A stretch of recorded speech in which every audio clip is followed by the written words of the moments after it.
Right now, somewhere in your family's past, probably sitting in a dusty photograph your grandmother kept, there's someone who got paid actual money to shoot dried peas at strangers' windows before sunrise.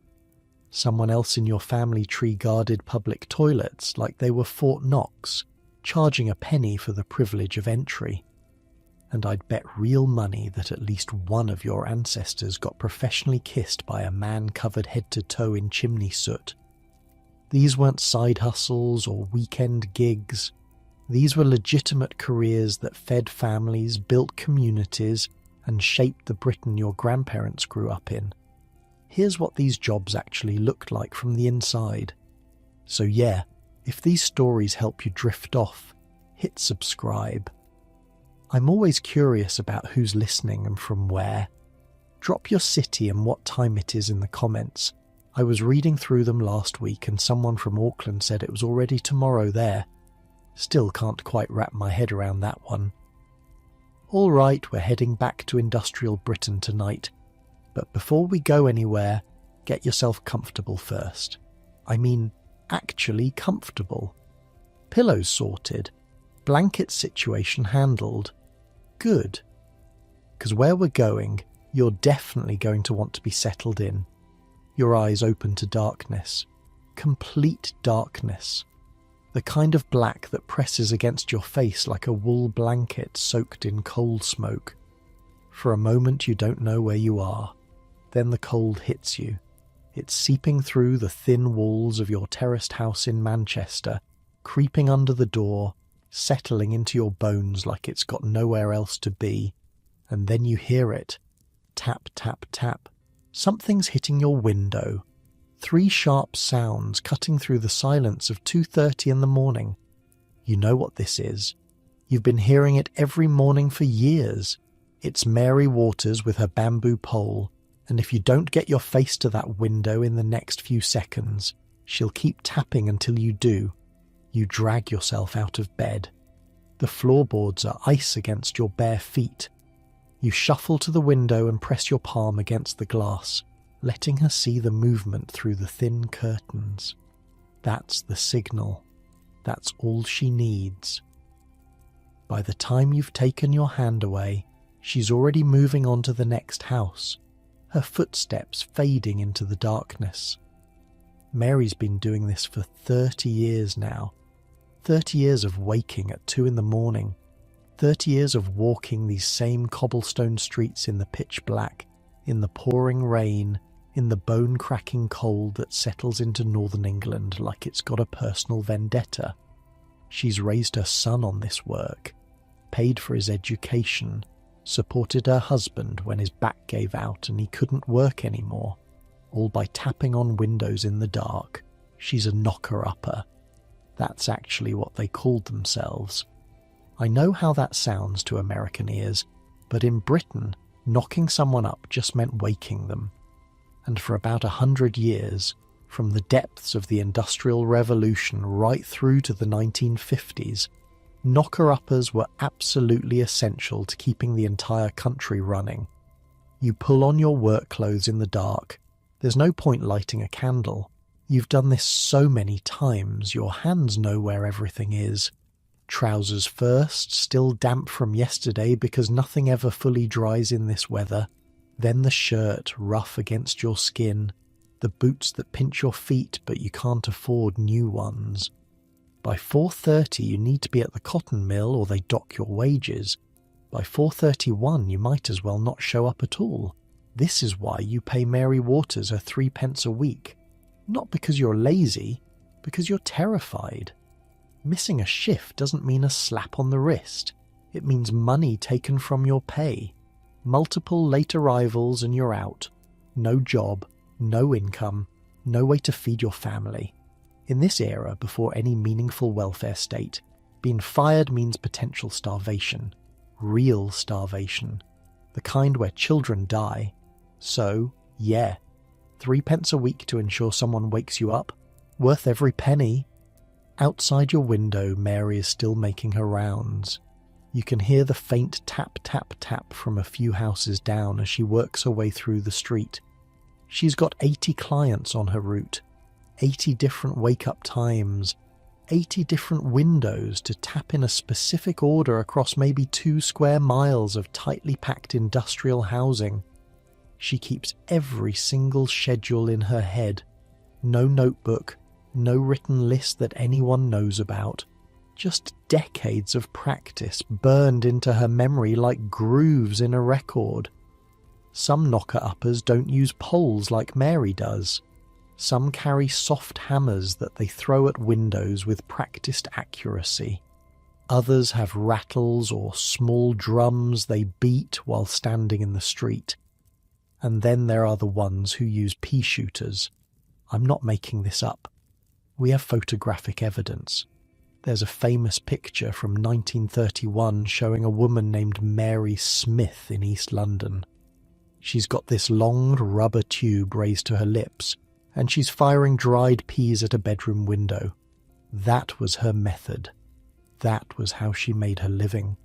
Shooting peas at strangers' windows in the dark before dawn.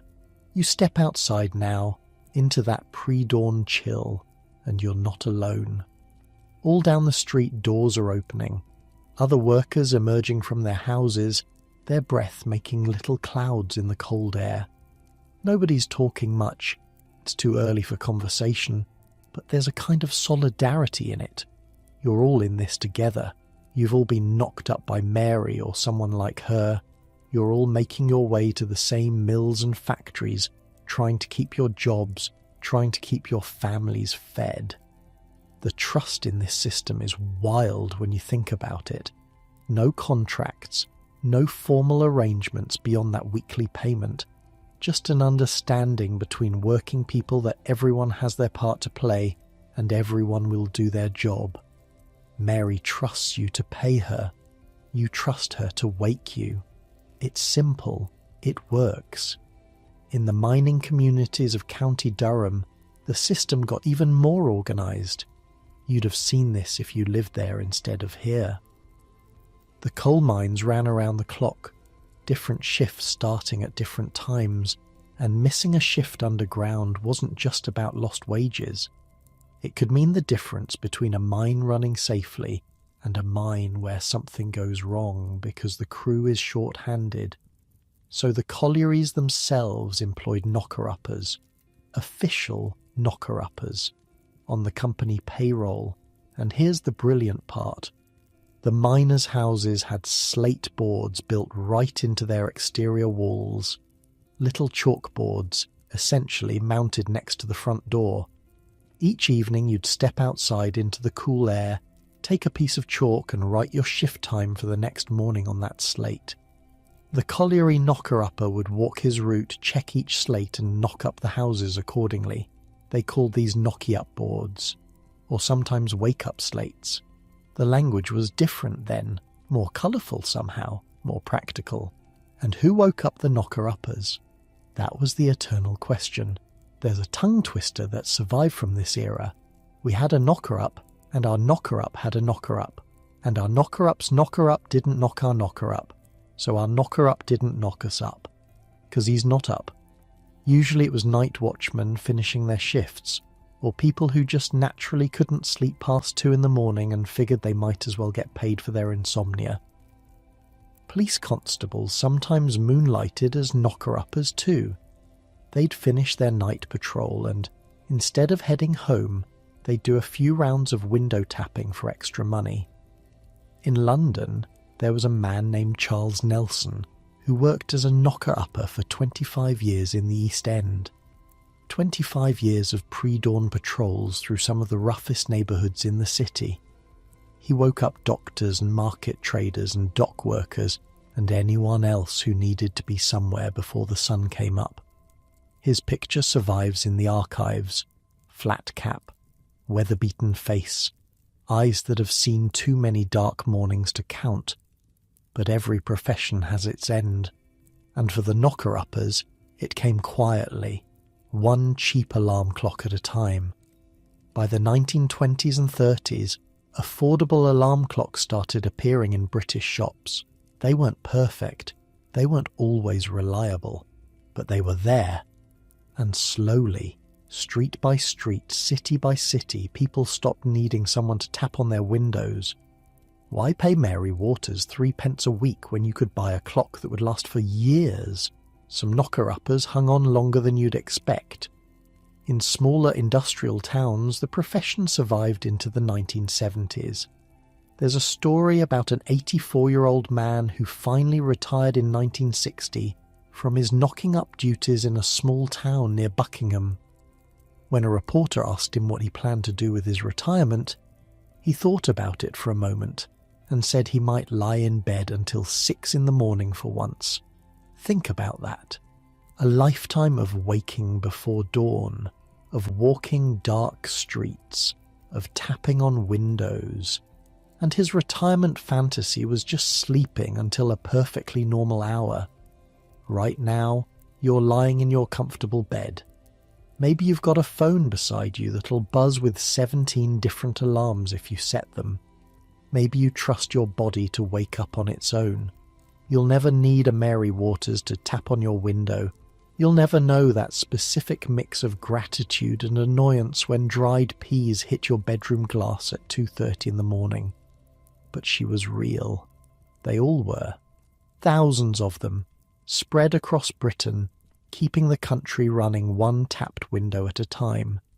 And as the grey light of dawn starts bleeding through the smoke over the industrial cities, as Mary Waters makes her way home and the knocker-uppers slip back to their beds, another sound is beginning. A different kind of symphony that will become one of the most nostalgic sounds in British memory. The gentle whine of an electric motor, the musical clink of glass bottles shifting in their crates, and somewhere in the distance, a man whistling. A man who's been doing this same route so long, he knows exactly which houses want milk today, and which ones left notes asking for extra cream. The milkman is coming, and you're about to meet him. But before he arrives, let me take you somewhere else for a moment. Let me show you what it feels like to be on the other side of that bamboo pole. You're Mary Waters now. It's 2:15 in the morning and you've been awake for an hour already. Your husband is still asleep in the bed you've just left, his breathing heavy and laboured from the cough that never quite goes away. Your son is grown now, educated, working a respectable job in an office somewhere. You paid for that education. Every 3p you collected, every dark morning you walked, every window you tapped, it all went toward making sure he wouldn't have to do what you do. You pull on your coat. It's thin, patched in several places, but it's the warmest thing you own. Your boots are worn smooth on the soles, which actually helps on the cobblestones. Less chance of slipping. You've fallen before, in the ice, in the rain. You've sprained your ankle and still finished your rounds because 80 people were counting on you. 80 families needed to get to work on time. The bamboo pole leans against the wall by the door.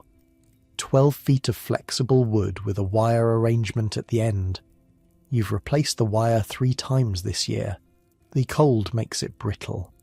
You grab it now, feeling the familiar weight of it, the way it balances in your hand after 30 years of practice. Outside, the street is empty. The gas lamps have burned down to almost nothing. You can barely see the houses across the road. But you don't need to see them. You know them. You know every loose cobblestone, every gate that squeaks, every dog that barks if you walk too close to its territory. First stop, number 14, the Davies family. You raise your pole and tap the glass 3 times. Clean, sharp sounds that won't wake the neighbours but will definitely wake anyone behind that window. You wait. Count to 5 in your head. There. Movement behind the curtain. A hand pressed to the glass. You move on. Number 18. The Fletchers. Mrs. Fletcher takes longer to wake than her husband, so you give it an extra tap. 4 instead of 3. She's paying the same as everyone else, but you've learned over the years that some people need a little more encouragement. Number 22. The Harrison boys. 2 brothers, both working the early shift at the foundry. They share a room, so one knock wakes both of them. Efficient. You work your way down the street, then onto the next one, then the one after that. Your feet know the route so well that your mind can wander. You think about the money you'll collect this week, about whether your husband's cough is getting worse, about whether you should buy new boots or try to make these last another winter. The sky is starting to lighten when you finish. Not proper daylight yet, just that grey suggestion of it on the eastern horizon. You've been walking for 3 hours. Your arms ache from lifting the pole. Your feet are numb from the cold. But 80 people are awake now. 80 households are stirring. The factories will run on time today because of you. You head home. Your husband is still asleep. You take off your boots and crawl back into bed beside him, and you're unconscious within minutes. You'll wake around noon, eat something, rest, and then do it all again tomorrow. This was the life of a knocker-upper. This was the rhythm of it. Thousands of people across Britain moving through the darkness while everyone else slept, keeping the wheels of industry turning one tapped window at a time. And now, as you settle back into your own comfortable present, that other sound is growing louder. The sound that replaced the knocker-upper's tap.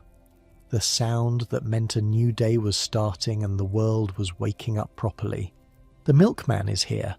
His electric float is humming down your street, and if you listen closely you can hear the clink of those glass bottles, that musical sound that defined British mornings for nearly a century.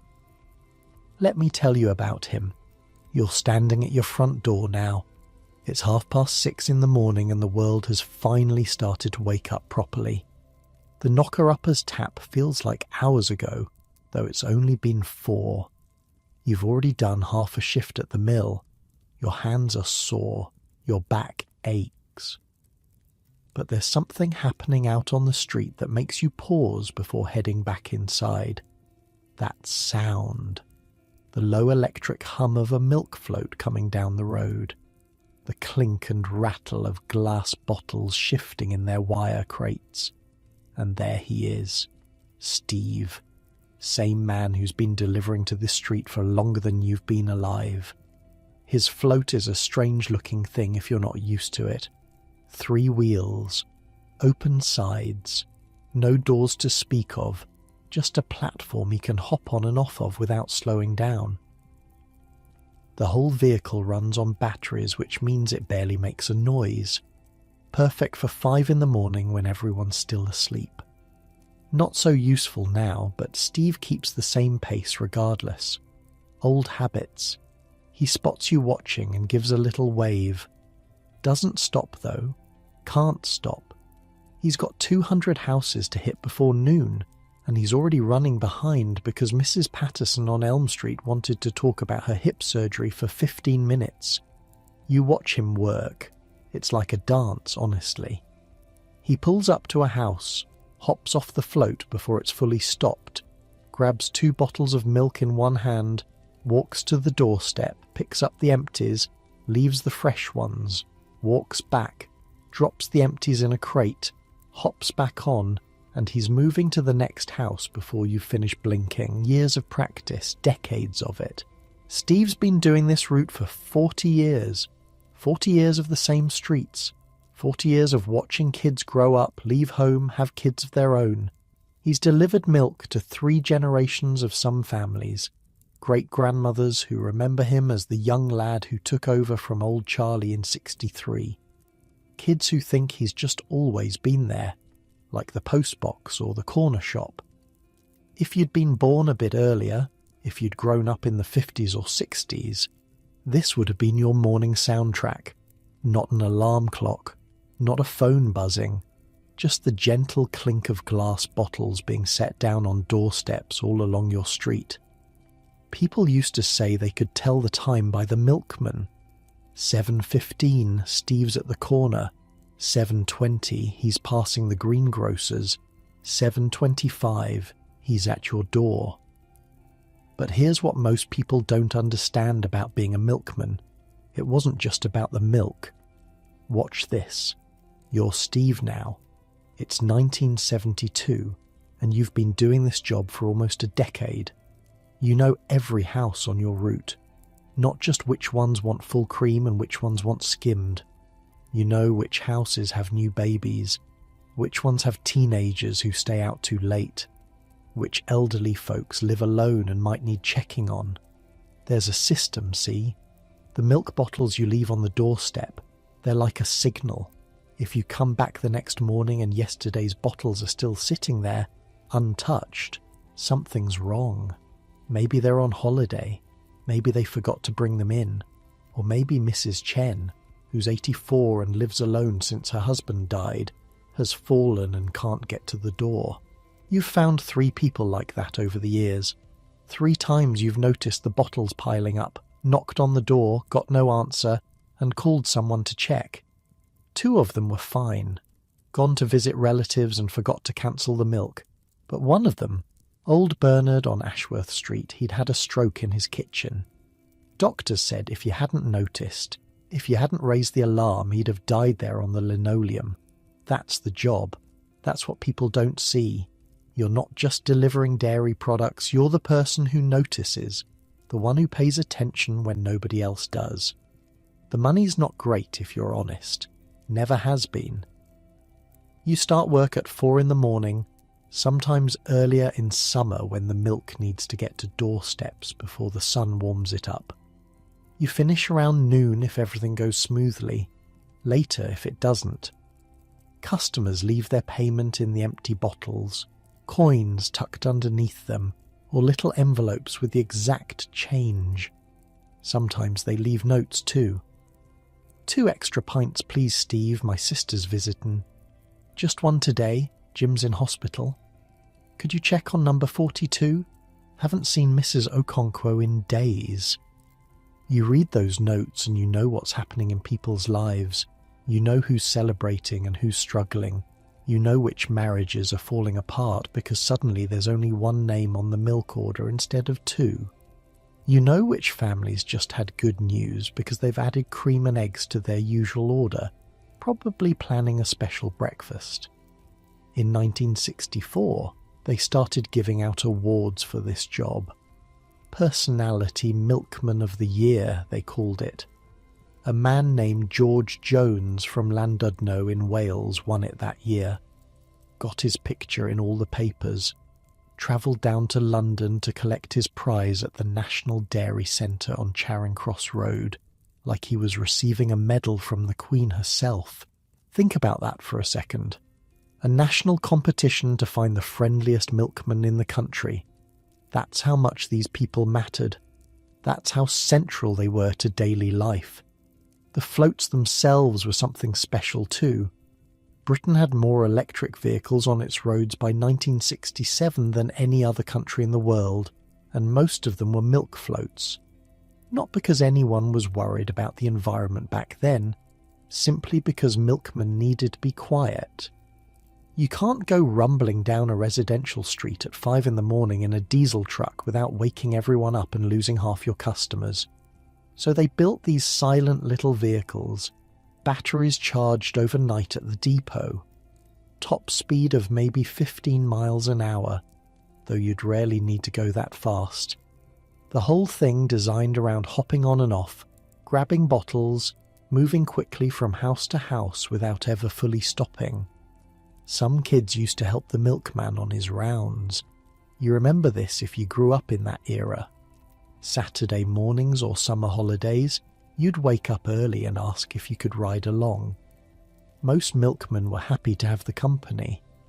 You'd sit on the back of the float, legs dangling, and when he pulled up to a house, you'd jump off, grab the bottles, run them to the doorstep, run back. No wages. Maybe a free bottle of chocolate milk if you did a good job. But the thrill of it was enough. There was a milkman called Dirty Dick who let kids ride with him on Sundays. Nobody remembers why they called him that.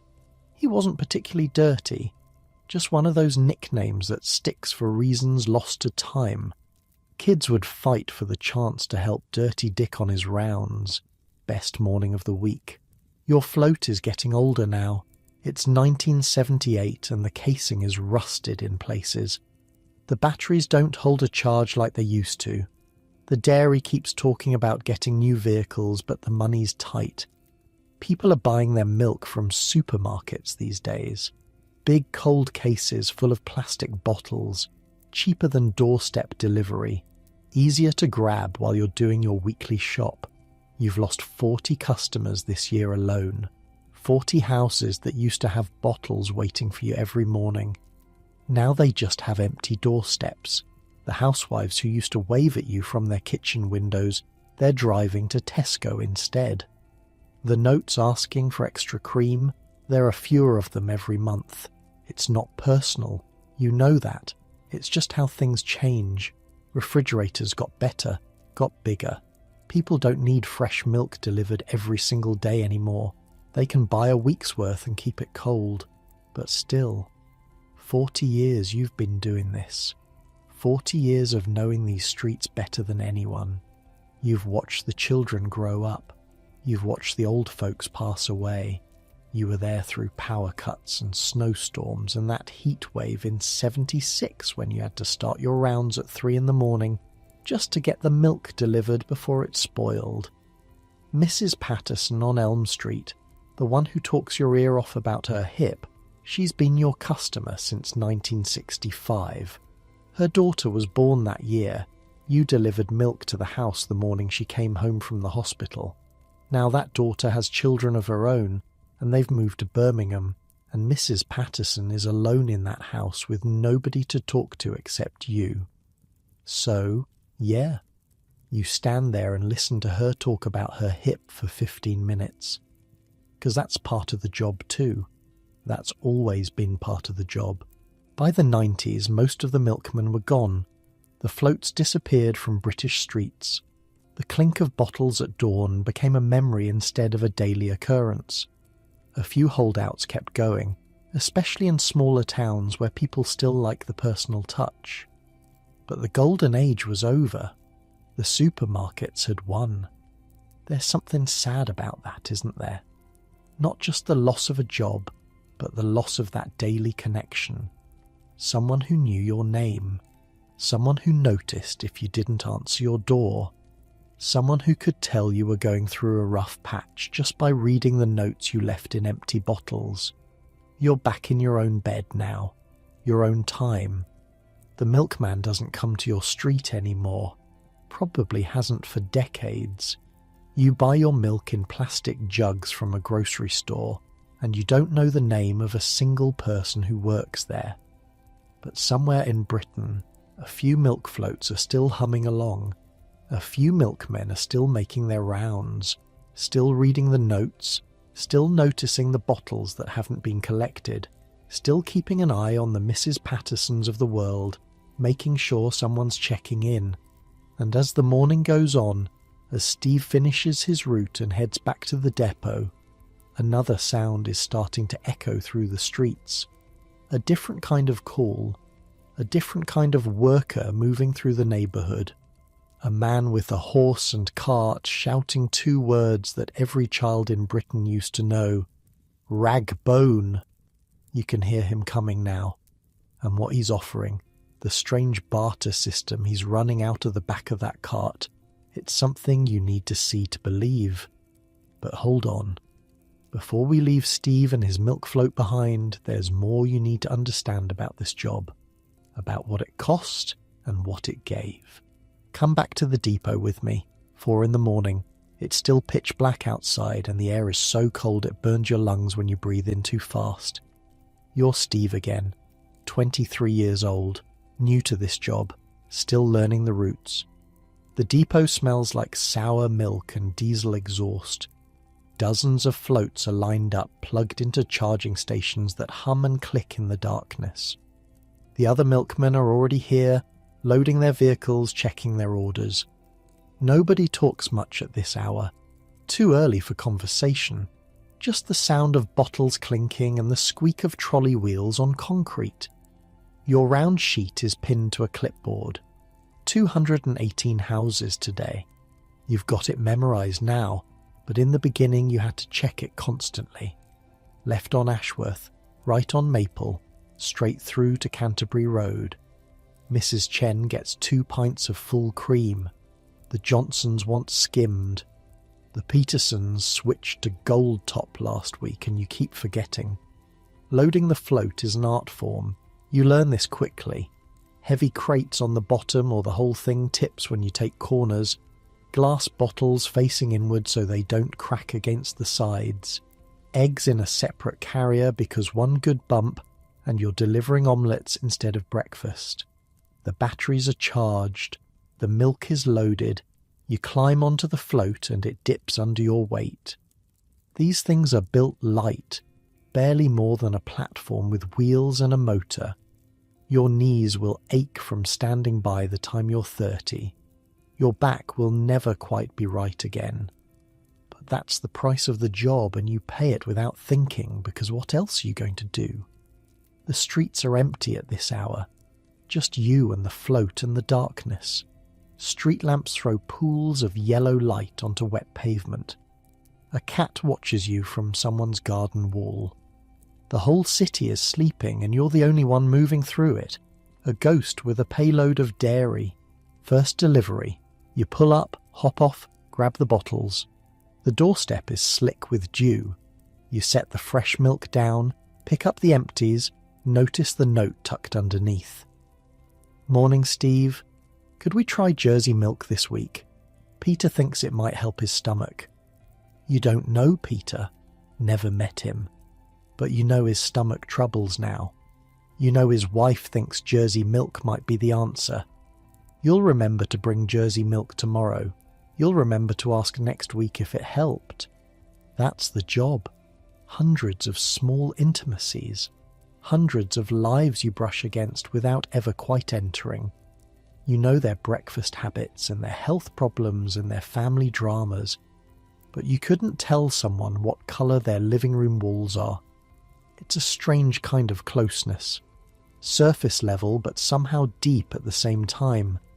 The sun starts coming up around 6:30 in summer, later in winter. The streets change character. Lights flick on in bedroom windows. Front doors open as men head off to work and children head off to school. People wave at you, say good morning. You've become part of the landscape, as permanent as the postbox, as reliable as the sunrise. There's a warmth in that, a sense of belonging. You're not just doing a job, you're woven into the fabric of these neighbourhoods. When you take a holiday, people notice. They ask where you've been when you come back. They've missed the familiar sound of your float coming down the street, and when you retire decades from now, they'll put a card through your door at the depot. Hundreds of signatures from customers you've served for 30, 40 years. Thank you, Steve. We'll miss you, Steve. Good luck, Steve. Who's going to check on us now, Steve? The job pays for a small house and a decent life. Not luxury, never luxury, but enough. Enough to raise kids, enough to take the family to Blackpool for a week each summer, enough to feel like you're providing, like you're doing something that matters. Because it does matter. You know it matters. Every morning when you set those bottles down on doorsteps, you're giving people something they need, something basic and essential. Fresh milk for their tea, cream for their porridge, eggs for their breakfast. And you're giving them something else too, something harder to name. The comfort of routine, the assurance that someone out there is thinking about them, keeping track, showing up every single day without fail. That's worth something. That's worth 40 years of early mornings and aching knees and rusted floats. But nothing lasts forever. The supermarkets came. The refrigerators got bigger. The world changed and the milkman changed with it, from essential service to nostalgic memory, from daily visitor to once-a-week novelty to nothing at all. You set down the last delivery of the morning. It's 11:30. Your float is empty except for the empties rattling in their crates. Tomorrow you'll do it all again, and the day after that, and the day after that. until one day you don't. Let yourself drift back now, back to your own bed, your own time. The milkman is gone. The clink of bottles at dawn is a sound from another era. But another sound is rising, that call echoing through the streets of memory. Rag bone, any old iron! The rag and bone man is coming, and you're about to find out why children used to run screaming with excitement at the sound of his cart. You're 8 years old and you've just heard the most exciting sound in the world. Rag bone, any old iron! The voice is distant still, maybe 2 streets over, but it's getting closer. You know this voice. You've been waiting for it all week. You drop whatever you're doing and sprint to the kitchen where your mum is peeling potatoes. Mum! Mum! The rag and bone man's coming. She doesn't even look up, just nods toward the cupboard under the stairs. There's some old curtains in there, and your dad's broken wireless. See what he'll give you for them. You're already pulling open the cupboard door, dragging out anything that looks old or broken or unwanted. The curtains are dusty and smell like your grandmother's house. The wireless has a cracked face and hasn't worked since before you were born. Perfect. This is exactly the kind of stuff he wants. You run outside, arms full, and you're not alone. All down the street, other children are emerging from their houses. Some carry bundles of old clothes. Others have bits of scrap metal, broken toys, chipped crockery. One kid from the end terrace is dragging an entire rusty bicycle frame, scraping it along the pavement like he's discovered buried treasure. And then he appears, the rag and bone man, sitting up on his cart like a king on a throne, reins loose in his weathered hands, a horse plodding steadily ahead of him. The cart is piled high with stuff. There's no other word for it. Mountains of stuff. Old bed frames and tangled wires and lumpy fabric bundles and things you can't even identify from this distance. But you're not looking at the cart. You're looking at what's hanging from the sides of it. Goldfish. Dozens of them. Little plastic bags filled with water, each one containing a single orange fish, swaying gently as the cart moves, and balloons, red ones, blue ones, yellow ones, bobbing in the breeze like the whole cart is about to lift off and float away. This is what you came for. This is what every kid on the street came for. The man pulls the horse to a stop. He's old, maybe 60, with a flat cap pulled low over his eyes and hands that look like they've spent a lifetime handling rough things. His name is Alf, though you won't learn that for years.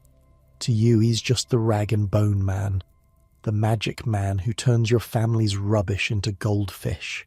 Right then, he says, looking down at the crowd of children, what have we got today? You push forward, holding up your dusty curtains and broken wireless. He takes them from you, examines them with an expert eye, runs the fabric between his fingers, turns the wireless over, peers at the back of it. Not bad, not bad. The curtains are decent. Wireless is only good for parts. He reaches to his side and pulls down one of those plastic bags. Inside, a goldfish is swimming in lazy circles. This do ya? You nod so hard your neck hurts. You take the bag carefully, reverently, like he's just handed you a tiny god. The fish looks up at you through the plastic. You're going to call him Captain. Captain will be dead within a week. They always are. Something about the water in those bags, or the stress of the journey, or just the general fragility of fairground goldfish. But right now, in this moment, he's the most precious thing you've ever owned. The rag and bone man works his way through the crowd. Old clothes get pennies, scrap metal gets balloons, particularly good hauls get goldfish. The system makes no logical sense if you think about it. He's essentially running a carnival game out of the back of a horse-drawn cart. But nobody questions it. This is just how it works. This is how it's always worked. His horse stands patient through all of this. She's called Queenie, you'll learn later. An old mare who's been doing this route so long she could probably do it without Alf at all. She knows which streets to turn down, which houses to stop at. When Alf gets too deep in conversation with a customer, she just starts walking to the next spot on her own. Time to see it from Alf's side. Time to understand what this work really means. You're Alf Masterson. It's 1958, and you've been doing this job for almost 20 years. Started when you were barely more than a boy yourself, helping your uncle on his rounds through Camden. Now you've got your own cart, your own horse, your own territory. The work is simple but not easy. You wake before dawn, same as the milkman, and head to the yard where Queenie is waiting. She knows the sound of your footsteps, starts shifting in her stall before you even open the door. You harness her up, check her hooves, make sure she's fed and watered. A rag and bone man is only as good as his horse. Treat her badly and she'll let you down when you need her most. The cart gets loaded with your trade goods. The goldfish come from a man in Islington who breeds them by the hundreds. The balloons you buy wholesale from a supplier near the docks. You've got boxes of cheap toys too, tin whistles and spinning tops and little wooden puzzles, for when someone brings you something really valuable. Then you're off, through the streets of North London as the city wakes up around you. Rag bone, any old iron. You've got a voice like a foghorn, comes from years of practice. You can make yourself heard 3 streets away without straining. The call is important. It's your announcement, your advertisement, your way of letting people know you're coming. Some rag and bone men have different calls. Some sing little songs, some ring bells. You've always preferred the traditional way, the words your uncle taught you, the same words rag and bone men have been calling for 100 years or more. What are you actually collecting? Everything. Anything. Old clothes get sorted and sold to textile merchants who'll tear them apart for the raw material. Rags, they call it, hence the name. Bones go to glue factories, fertilizer plants, places that can boil them down for whatever useful substances they contain. Scrap metal gets weighed and sold by the pound. Furniture can be repaired and resold. Broken appliances contain copper wire and other valuable bits if you know where to look. You're a recycler, basically, before anyone used that word. Before anyone thought of it as something noble or environmentally important. You're just a man with a cart who makes a living turning other people's unwanted things into money. But here's the thing about this job. The thing that keeps you doing it year after year, even when your back aches and your hands are rough, and Queenie is getting too old to pull the cart much longer. You know everyone, every street you work, you know the families, you know the Hendersons on Oak Street whose father lost his job last month, and who've been bringing you anything they can spare to make a few pennies. You know Mrs. Oyalaran on the corner, whose husband died in the war and who always saves her best bits of scrap for you because you once helped her carry groceries when her arms gave out. You know the Flanagan kids, 7 of them, who come running every time they hear your call and who've probably earned enough goldfish to stock an aquarium. You're part of their lives. Not a big part, maybe. Just a man who comes around once a week with a cart full of junk and a pocket full of goldfish.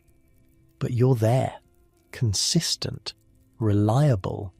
You've watched those Flanagan kids grow from toddlers to teenagers. You remember when the Henderson house had a new baby, and you remember when Mrs. Oyalaran's roses won a prize at the church fete. That's worth something. That's worth getting up before dawn and shouting yourself hoarse and coming home smelling like old clothes and horse sweat. The money's decent too, better than most people think. A good day, you can clear £2 or £3. That's solid wages for 1958. Enough to keep a roof over your head and food on the table. Enough to save a little for when Queenie finally can't work anymore and you need to buy a new horse. There's a hierarchy among rag and bone men, territories, kind of, unspoken agreements about who works which streets. You don't go into another man's area without permission. That's how fights start. That's how carts get overturned and horses get spooked and everyone loses money. Your territory is a patch of streets between Camden and Kentish Town. You inherited it from your uncle when he retired. You'll pass it on to someone else when you're done, probably to young Billy, who's been helping you out on Saturdays and who's got the voice for it. That carrying quality that makes people look up from their breakfast tables and think about what they've got lying around that they don't need anymore. Henry Mayhew wrote about men like you back in 1851. Counted somewhere between 800 and 1,000 rag and bone men working London alone. 800 men with carts and horses and calls and territories, all making a living from the city's cast-offs. A whole economy built on rubbish. By the time you're old, that economy will be dying. The council will start collecting rubbish properly. People will throw things away instead of saving them for the rag and bone man. The scrap merchants will get trucks and scales and won't need middlemen like you anymore. But that's later. That's years away. Right now, in 1958, you're sitting on your cart watching a little boy cradle a plastic bag full of goldfish, like it's made of gold. His face is lit up. Pure joy. You gave him that. You took his family's old curtains and broken wireless and turned them into a moment he'll remember for the rest of his life. That's not a bad day's work. That's not bad at all. Queenie starts walking without you telling her to. She knows it's time to move on. You give the reins a little shake, more for show than anything else, and let her carry you to the next street. Ragbone, any old iron? The call echoes between the houses. Doors start opening. Children start running. The whole beautiful, absurd economy cranks into motion once again. You're back in your own time now. Your own bed. The rag and bone man hasn't come to your street in decades. Maybe ever, depending on where you live. The goldfish, the balloons, the creaking cart and patient horse. All of it faded away as the 20th century rolled on, and people found new ways to dispose of their unwanted things. But somewhere in your family's memory, if you're British, there's probably a story about them. A grandmother who traded old sheets for a balloon. A grandfather who helped the rag and bone man load his cart for a few pennies. A great aunt who named her goldfish something ridiculous and cried when it died 3 days later. These memories are getting rarer now. The people who lived them are getting older, dying off, taking their stories with them. In another generation or two, the rag and bone man will be as distant as the lamplighter or the town crier, just a figure from history books, just a strange job that sounds made up. But he was real. Alf was real. Queenie was real. Those goldfish, fragile as they were, swimming in their little bags while children carried them home like treasure, they were real too. And now, as the afternoon settles into evening, as the rag and bone man finishes his rounds and heads back to the yard to unload his cart and brush down his horse, another figure is making her way through the offices and factories of Britain. You can hear the rattle of her trolley, the clink of cups on saucers, and if you're lucky, if you work in the right kind of place, you're about to experience one of the most beloved rituals in British working life. The tea lady is coming, and she knows exactly how you take yours. But hold on, there's more to the rag and bone man's world that you haven't seen yet. Come a bit deeper into this life. You're back in Alf's boots. It's a Saturday in late autumn 1962, and young Billy is riding on the cart with you. He's 15, all elbows and enthusiasm, and he's been helping you out for the past year. Learning the trade, learning the calls, learning which streets are generous and which ones aren't worth the time. Watch how I do this, you tell him as Queenie stops outside a row of terraced houses in Holloway. Don't just grab whatever they give you. Look at it first. Feel the weight of it. Fabric's got to be clean, or mostly clean. Metal's got to be solid, not all rusted through. You take rubbish thinking it's treasure. You lose money when you get to the yard. Billy nods, serious as a judge. He's got the right attitude. Not everyone does. Some boys think this is easy work, just driving around collecting junk. They don't last. The boys who last are the ones who understand that this is a craft, that there's skill in knowing what's valuable and what's worthless, that the difference between a good rag and bone man and a poor one is the quality of his eye. A woman comes out of number 47 with a bundle of old coats. You can tell from 20 feet away that they're good ones. Wool, mostly. Heavy. The kind of thing the textile merchants love because there's real material there, not just cotton and polyester that falls apart when you look at it. "What'll you give me for these then?" she asks.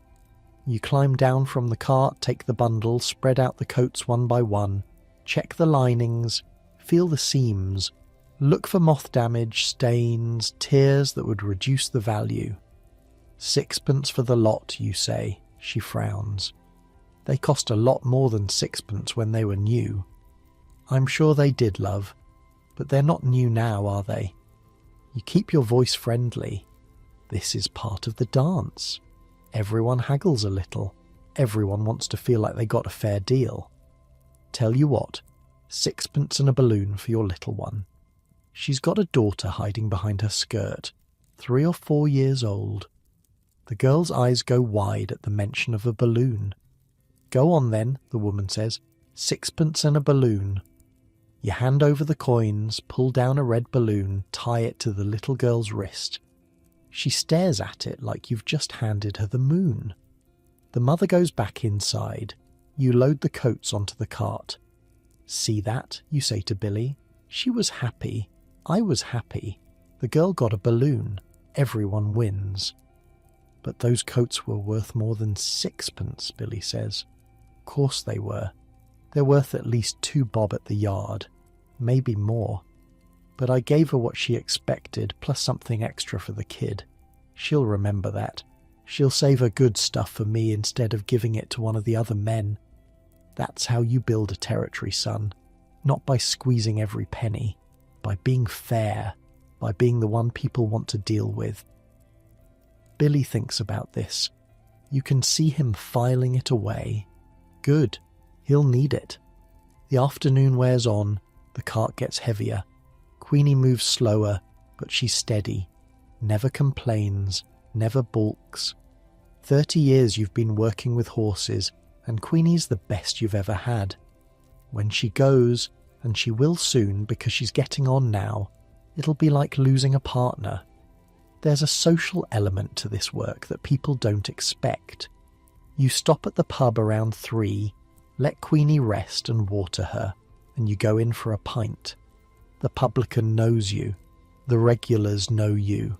You swap gossip, share news, hear about who's hiring and who's firing and whose daughter just got married. This is how information moves through working-class London, not through newspapers, through men like you, who travel from street to street and carry stories along with the scrap metal. Heard the Gibsons on Caledonian Road are moving, someone tells you. Emigrating to Australia. Might have some good stuff to get rid of. You make a mental note. Tomorrow you'll swing by the Gibsons, see what they're willing to part with. Families moving overseas often have too much to take and not enough time to sell it properly. That's when you get the really good finds. The furniture nobody wants to ship across the world. The silverware that's been in the family for generations but isn't worth the postage. By 5 o'clock the light is fading and the cart is full. Time to head back to the yard. You'll unload everything, sort it into piles. Rags here, metal there, bones in the corner. Then you'll settle up with the buyers who come around in the evenings looking for stock. The textile man will take the clothes. The scrap dealer will take the metal. The bone merchant will take whatever's left. Tomorrow you'll do it all again, and the day after, and the day after that, until you can't anymore. There's a photograph of Alf Masterson from 1967, the last year he worked. He's standing next to a cart that's mostly rust and patches, holding Queenie's bridle. She died 3 months after that picture was taken. He never got another horse. Couldn't face it, people said. Couldn't imagine doing the rounds with anyone else. The yard he worked out of is a block of flats now. The streets he called through are still there, but the people are different. The children who traded old clothes for goldfish are grandparents now, or great-grandparents, or gone altogether. What stays is the echo of that call. Rag bone, any old iron, bouncing off terraced houses in the early morning, making kids run to their cupboards looking for treasure, making mothers shake their heads and dig out whatever they'd been meaning to throw away. That sound, that strange, wonderful, completely ridiculous economy of balloons and goldfish and broken things. It was real, it was Britain, and now it's gone. Let yourself drift back now. Your own bed, your own quiet evening. No rag and bone men calling outside your window. No Queenie plodding down your street. Just the memory of a world that used to be, fading gently into sleep. But the working day isn't over yet. Not in the Britain we're remembering.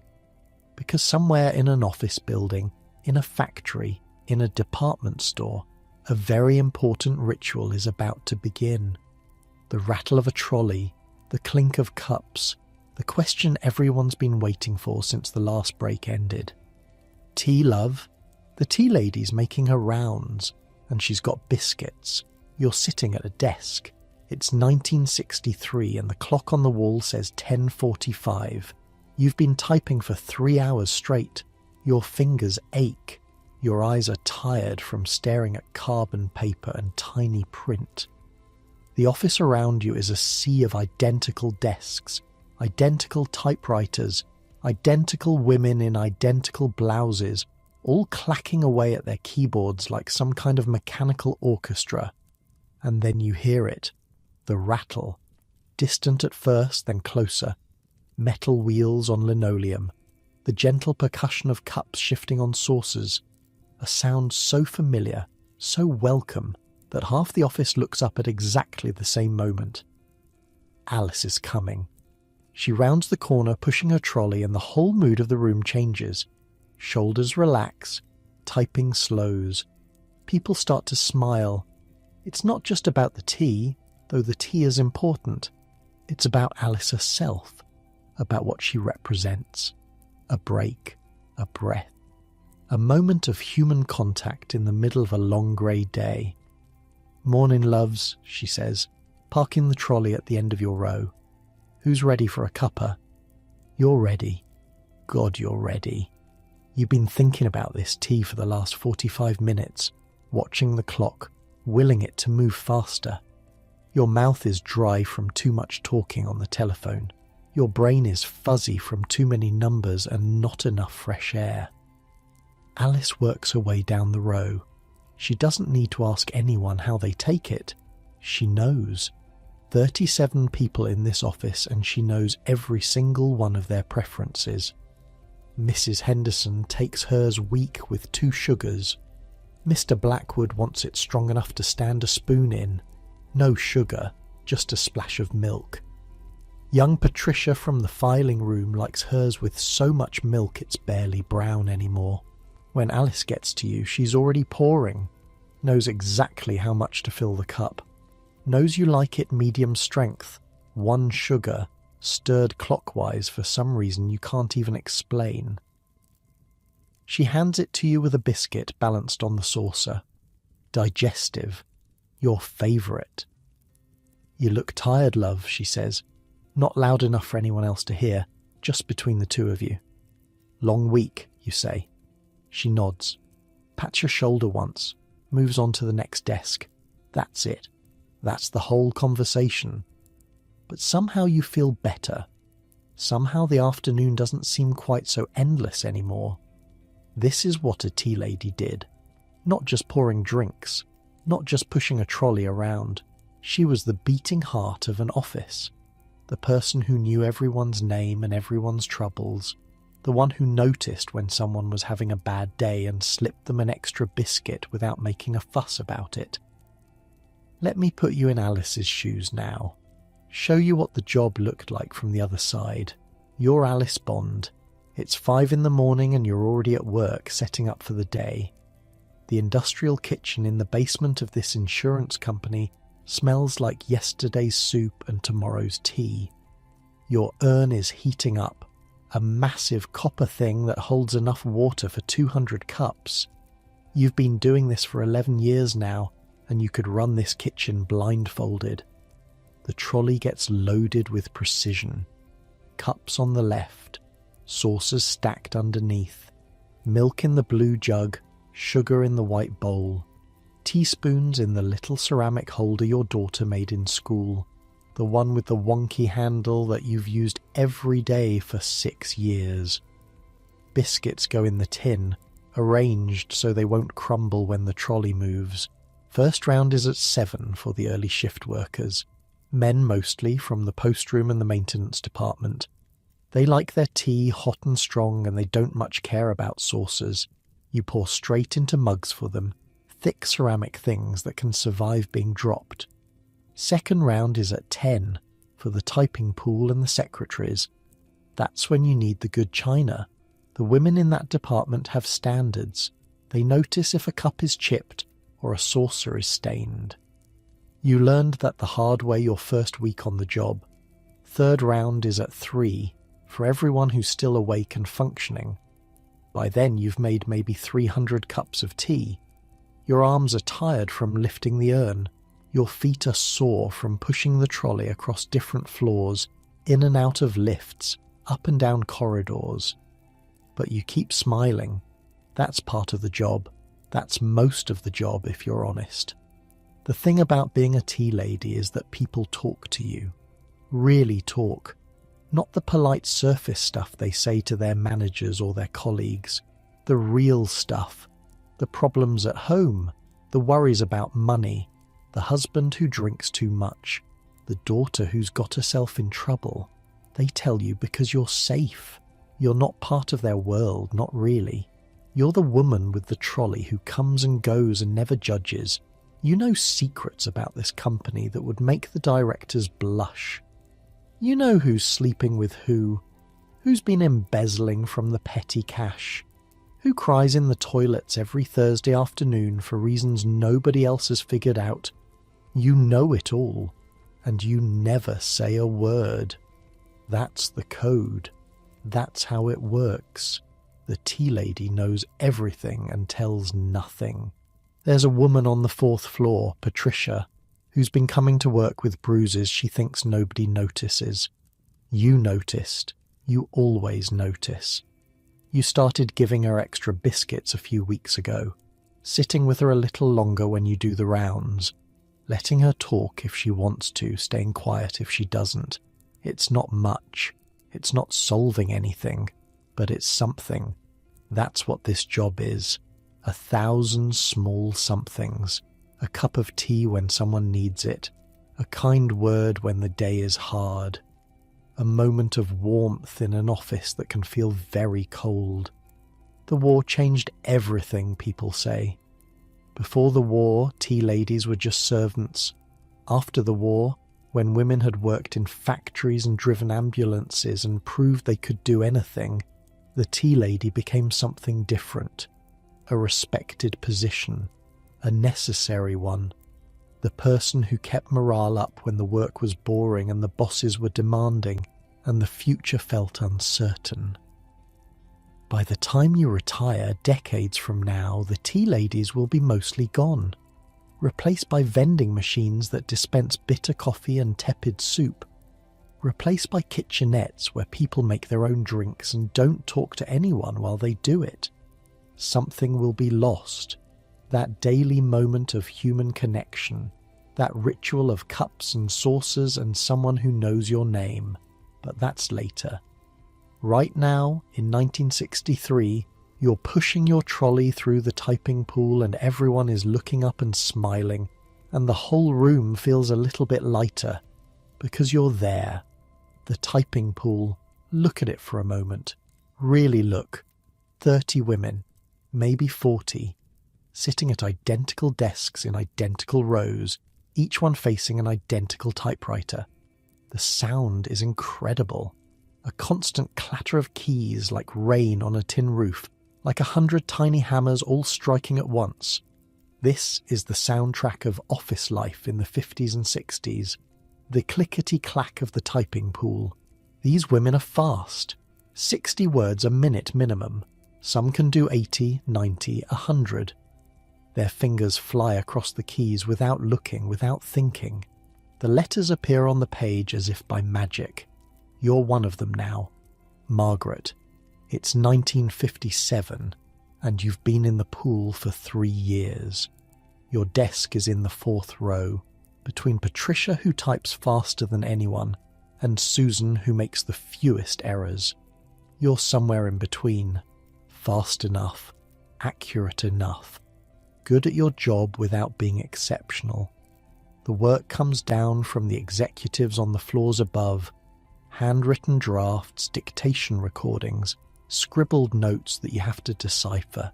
You transform all of it into crisp, clean documents, letters to clients, reports for meetings, memos that will be filed and forgotten. Mistakes are expensive. There's no delete key on a typewriter, no backspace that actually removes what you've written. If you hit the wrong letter, you've got choices.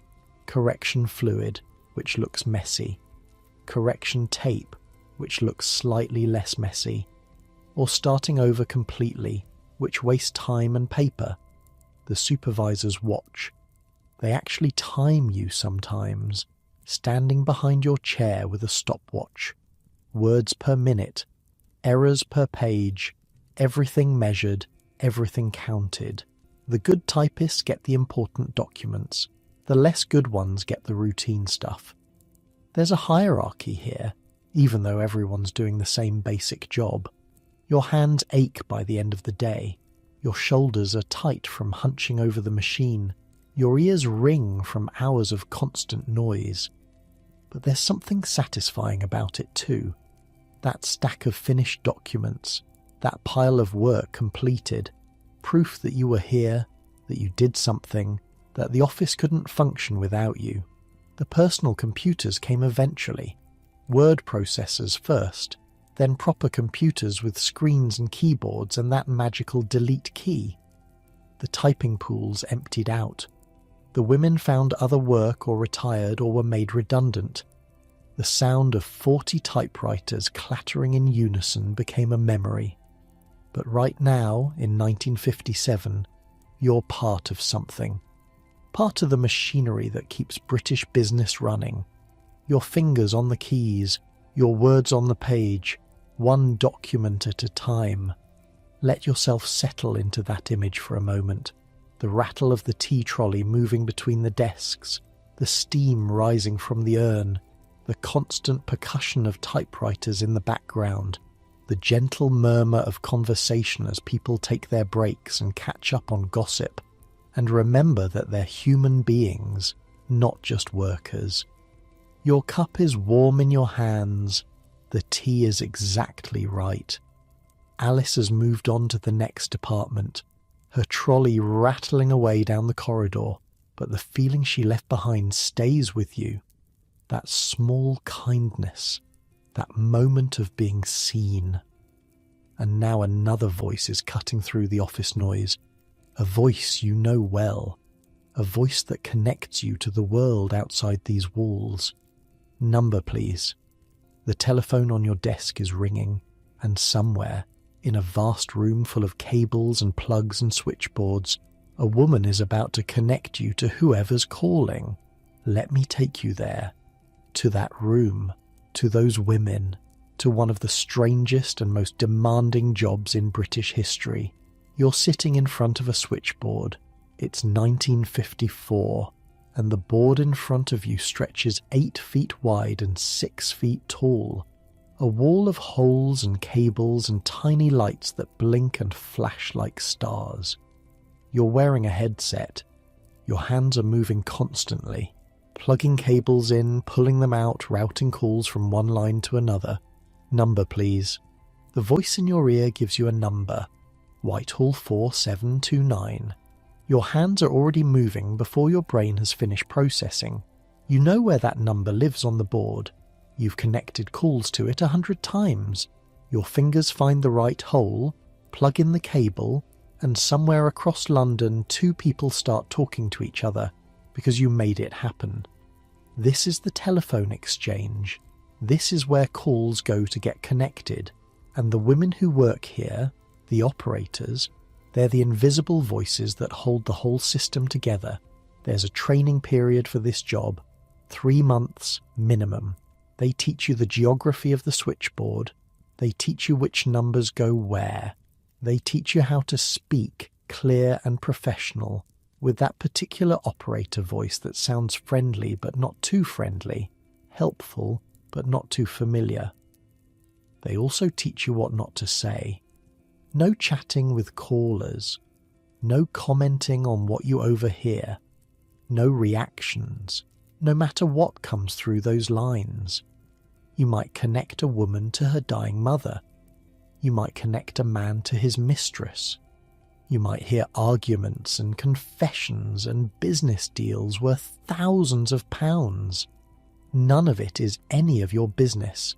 You're just the voice that says number, please, and the hands that make the connection. The hours are brutal. Shifts run around the clock because the telephone never sleeps. You might work days 1 week, nights the next. You might start at midnight and finish at 8 in the morning, walking home through empty streets while the rest of the world is just waking up. The pay is decent but not generous. The work is repetitive but demanding. Your arms ache from reaching across the board. Your ears ring from the constant noise of the exchange. But there's something about it. Something that keeps women coming back year after year. You're part of something important. Every call you connect is a piece of human communication. A grandmother calling her grandchildren, a businessman closing a deal, a doctor receiving an emergency summons. Without you, without your hands and your voice and your knowledge of that massive switchboard, none of those conversations happen.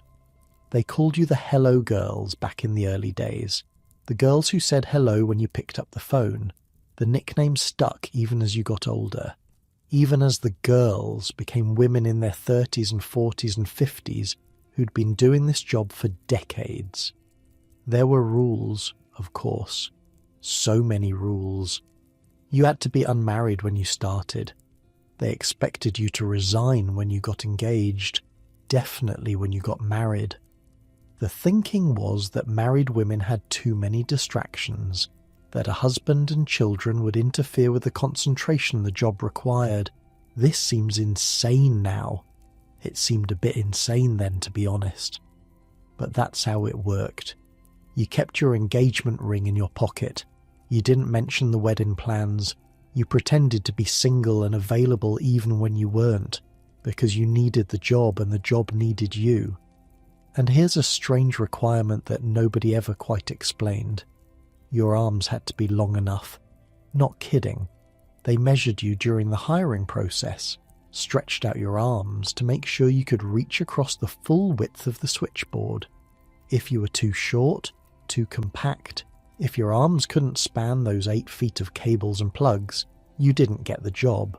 Simple as that. The last manual telephone exchange in London was called Enfield. It closed on the 5th of October 1960. That's the day the machines took over completely. The day the hello girls became unnecessary.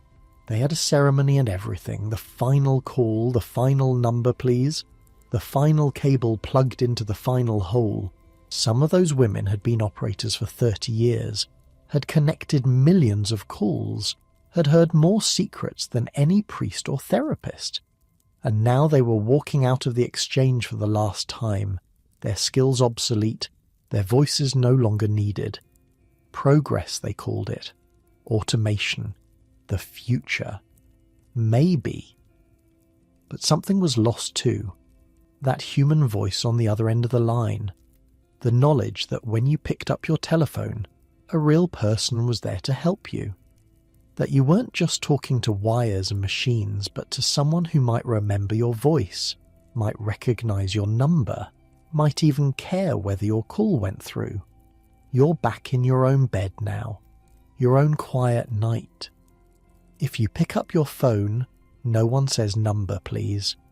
No hello girl is waiting to connect you.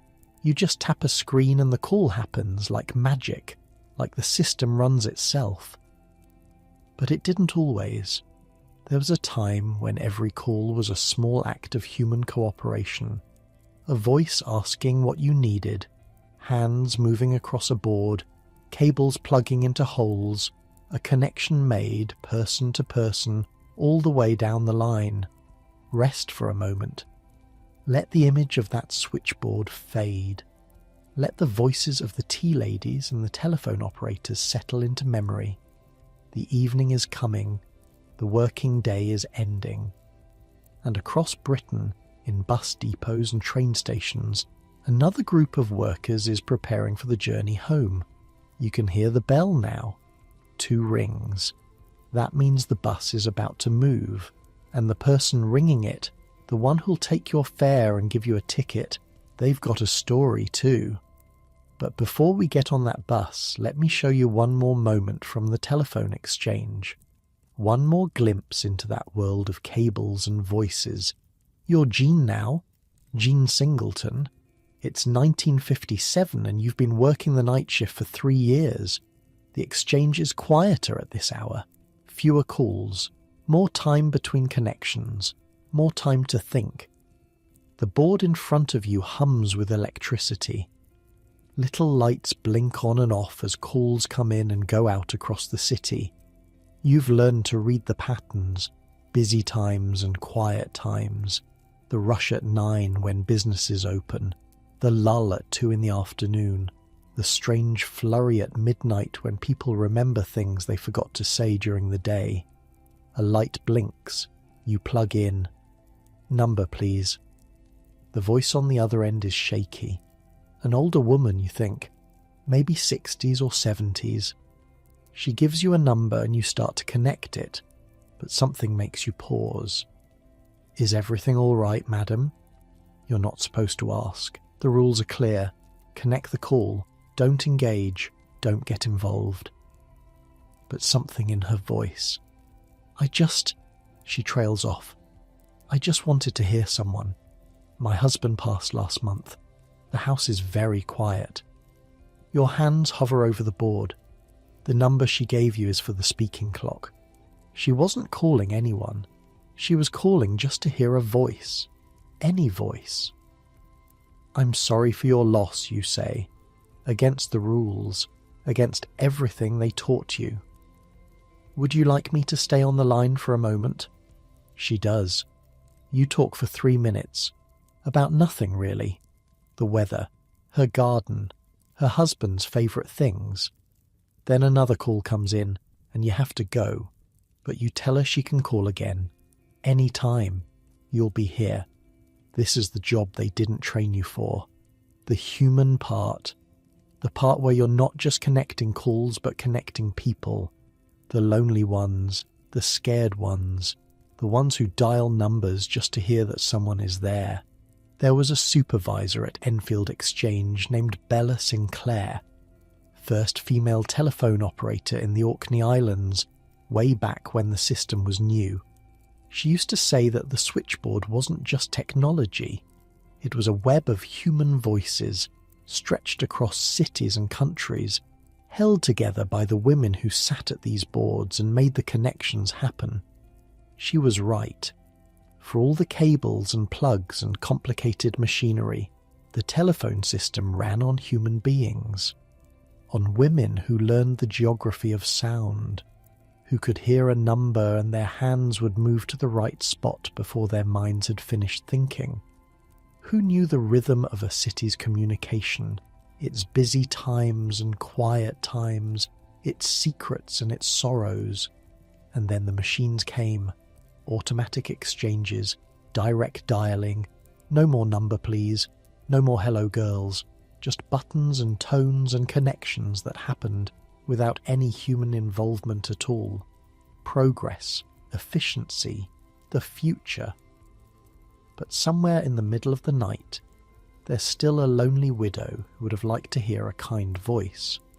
And the speaking clock, accurate as it is, doesn't care about her garden or her husband's memory or the quiet that fills her house like water.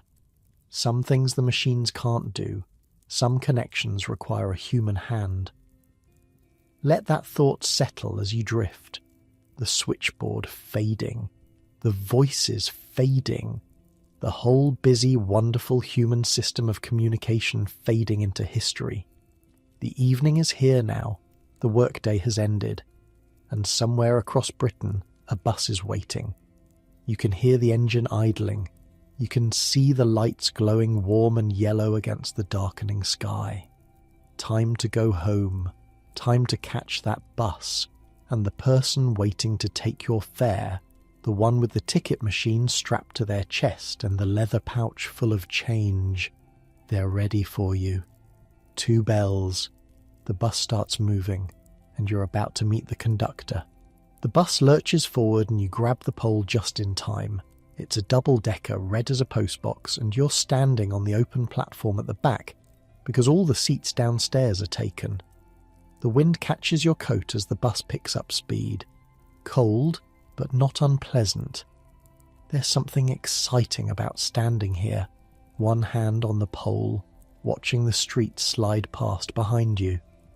And then she appears, the conductor, moving down the aisle toward you with a ticket machine strapped across her chest and a leather pouch jingling at her hip. She's maybe 40, with hair pinned back under a cap and eyes that have seen everything a London bus can show you. Fares, please. Any more fares? It's not a question. It's a statement. A rhythm.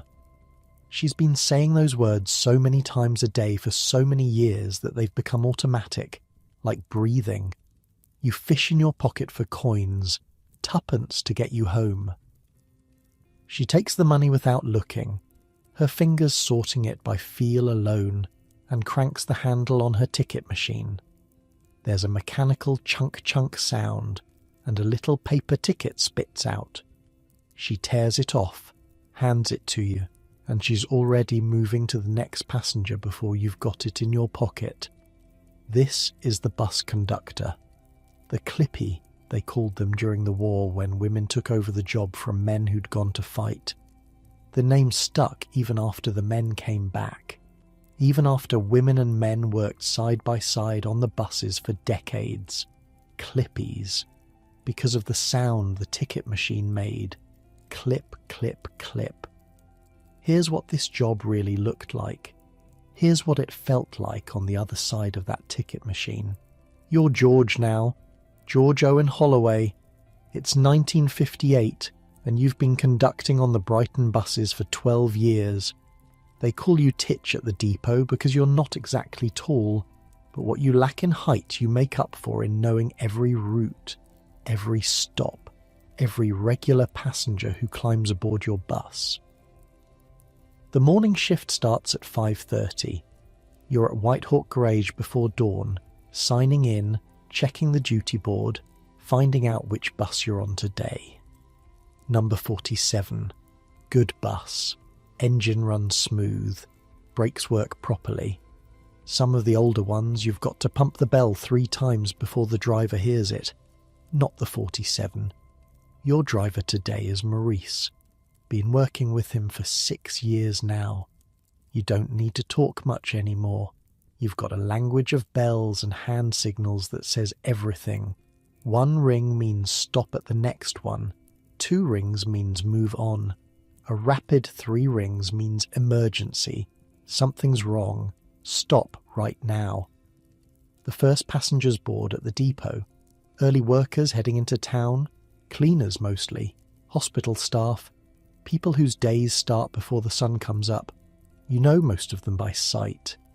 Mrs. Adeyemi, who works at the Royal Sussex, Mr. Kowalczyk, who's been riding this route since before you started, the young lad from the fish market who always smells like the sea.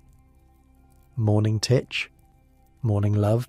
Same as usual, she nods. You crank out her ticket without asking for money. She's got a weekly pass. You checked it on Monday. You remember. You always remember. The bus fills up as the route goes on. Standing room only by the time you hit the town centre. You're moving constantly now, squeezing between passengers, making change, tearing tickets, answering questions. Someone wants to know if this bus goes to the hospital. Someone else needs to get to the station but isn't sure which stop. A mother with a pram needs help getting on board. You lift the front of the pram, guide it into the space under the stairs, make sure it's secure. The mother thanks you. The baby looks up at you with big eyes. You make a face at it. It doesn't smile, but it doesn't cry either. You'll take that as a win. This is the job. Not just collecting fares, managing a moving community, keeping order, keeping people safe, keeping the whole complicated dance of public transport running smoothly, one ticket at a time. The teenagers are the hardest. They pile on after school, all noise and energy, pushing each other, laughing too loud, leaving their bags in the aisles where people can trip. You've got to be firm with them, but not too firm. Strict but fair. They're just kids. You were a kid once. You probably drove some poor conductor mad yourself. Oi! Bags off the seats. People need to sit down. They grumble, but they move their bags. One of them gives you a look, that teenage look that says you're old and boring and don't understand anything. You give him a look right back. The look that says, I've been doing this job since before you were born and I've seen harder cases than you, sunshine. He looks away first. Small victory. There's an art to working the open platform at the back of the bus. You've got to time the bell perfectly. Ring it too early and passengers are still boarding. Ring it too late and the driver's already pulled away, leaving someone running behind. You watch the pavement, watch the passengers, feel the rhythm of the stop. Wait, wait, now. 2 bells. The bus moves. You've seen people try to jump on after the bus has started, seen them misjudge the speed, stumble, nearly fall. Once you saw a man go under the wheels of the bus behind. Not your bus, thank God. But the image stays with you. The sound stays with you. You're careful now. More careful than you used to be. The ticket machine is heavy. 8 hours with this thing strapped to your chest, you feel it in your shoulders by the end of the day. The leather pouch full of coins pulls at your hip. Your feet ache from standing on a moving vehicle, constantly adjusting your balance as the bus accelerates and brakes and turns. But there are good moments too. The regular who slips you a cigarette at Christmas. The old lady who tells you about her grandchildren every Tuesday. The drunk who's lost his wallet and needs to get home, and you let him ride for free because sometimes that's just what you do. There's a woman at White Hawk Garage named Christine Couchman. She started as a conductor back in '64, one of the first women on the Brighton buses since the war. They gave her a hard time at first. Some of the men didn't think women belonged on buses, didn't think they could handle the work, the passengers, the long hours. She proved them wrong. Proved them so wrong that after a few years she asked to train as a driver. Caused a bit of a stir, that did. Women conductors were one thing. Women drivers were something else entirely. The company wasn't sure. The union wasn't sure. Christine was sure enough for all of them. By the time you retire 47 years from now, the conductors will be mostly gone. One-person operation, they call it. The driver does everything, sells tickets through a machine, announces the stops through a speaker. No conductor needed. No Titch working his way down the aisle. No Christine watching the platform to make sure everyone's safely aboard. efficient, modern, the way things are going. But something's lost too, that human presence on the bus. Someone to help with the prams and answer the questions and keep an eye on the teenagers. Someone who knows the regulars by name. Someone who makes the journey feel less like transport and more like community. You ring the bell twice. The bus moves on, another stop coming up, another group of passengers waiting in the cold. Fares, please. Any more fares? The words come out automatically. You've said them 10,000 times. You'll say them 10,000 more, and every single time they mean the same thing. I'm here. The bus is running. The world is working the way it's supposed to. Let yourself feel the rhythm of it now. The sway of the bus, the jingle of coins, the chunk of the ticket machine. A simple job, really. Collecting fares, moving people from one place to another. But somehow, in the doings of it, something larger emerges. A web of small connections, a daily ritual of recognition and exchange. The bus rolls on through the evening streets. The lights are coming on in windows. People are heading home from work, from school, from wherever their days have taken them. And you're there on the platform watching it all pass by, part of the city's bloodstream carrying its people where they need to go. Your stop is coming up. You ring the bell once. The bus slows. You step off the platform and onto the pavement, and the bus pulls away behind you, Titch still visible through the window, already dealing with the next passenger, the next fare, the next small moment of connection. You're home now, or nearly home. Just a short walk through streets that are getting darker as the evening settles in. The air is cold, your breath makes little clouds, and as you turn the corner onto your own road you notice something. The coal truck. It's parked 3 houses down, and there's a man lifting sacks off the back. Big sacks, heavy sacks, 50 kilograms each, maybe more. He's carrying them on his back, walking up garden paths, tipping them into coal bunkers and cellars. This is the coalman, one of the hardest jobs in Britain.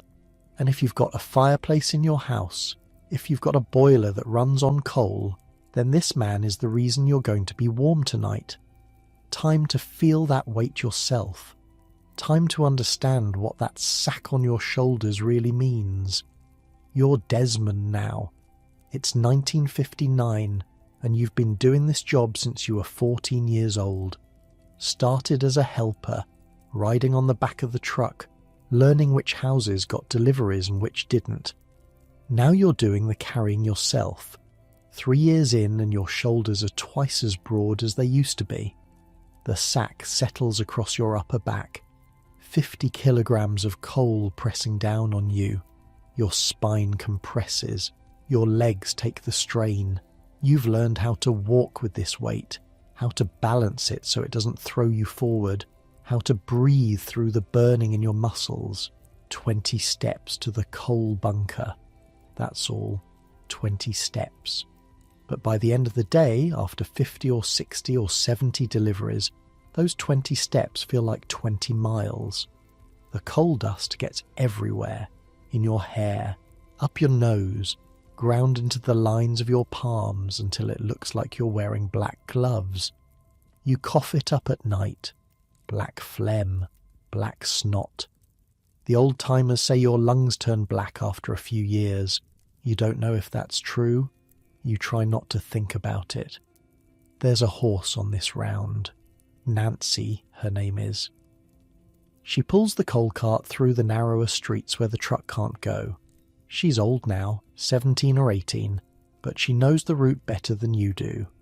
Some days you don't even need to hold the reins. She just walks to the next house on her own, stops, waits for you to unload, then walks to the next one. The money's decent. Better than decent, actually. Coal delivery pays well because nobody else wants to do it. The hours are long, the work is brutal, and by the time you're 30, your back will never be right again. But you can support a family on this job. You can buy a house, maybe. You can give your kids a better start than you had. Some of the other coal men have what they call coal tattoos. That's when the dust gets into a cut or a scrape and heals over, trapping the black particles under the skin. Permanent marks, badges of the trade. You've got a few yourself now. One on your right forearm where you caught it on a sharp edge. One on your knuckle from a fight you'd rather not talk about. The customers are decent mostly. They know how hard this job is. They leave out cups of tea for you, or sandwiches if they're feeling generous. Mrs. Okonkwo at number 14 always has a hot drink ready, summer or winter. Mr. Chen at the corner house tips you a shilling at Christmas.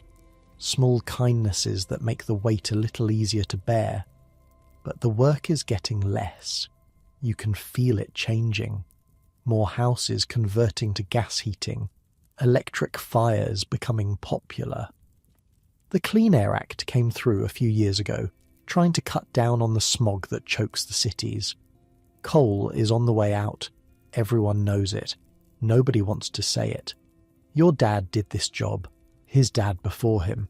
3 generations of coalmen hauling sacks up garden paths, keeping the fires burning. You thought you'd do it your whole life too. Now you're not so sure.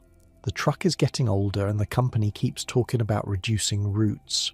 The new estates being built on the edge of town, they don't even have coal bunkers, central heating, radiators, no coal required. You tip the last sack into Mrs. Patterson's bunker.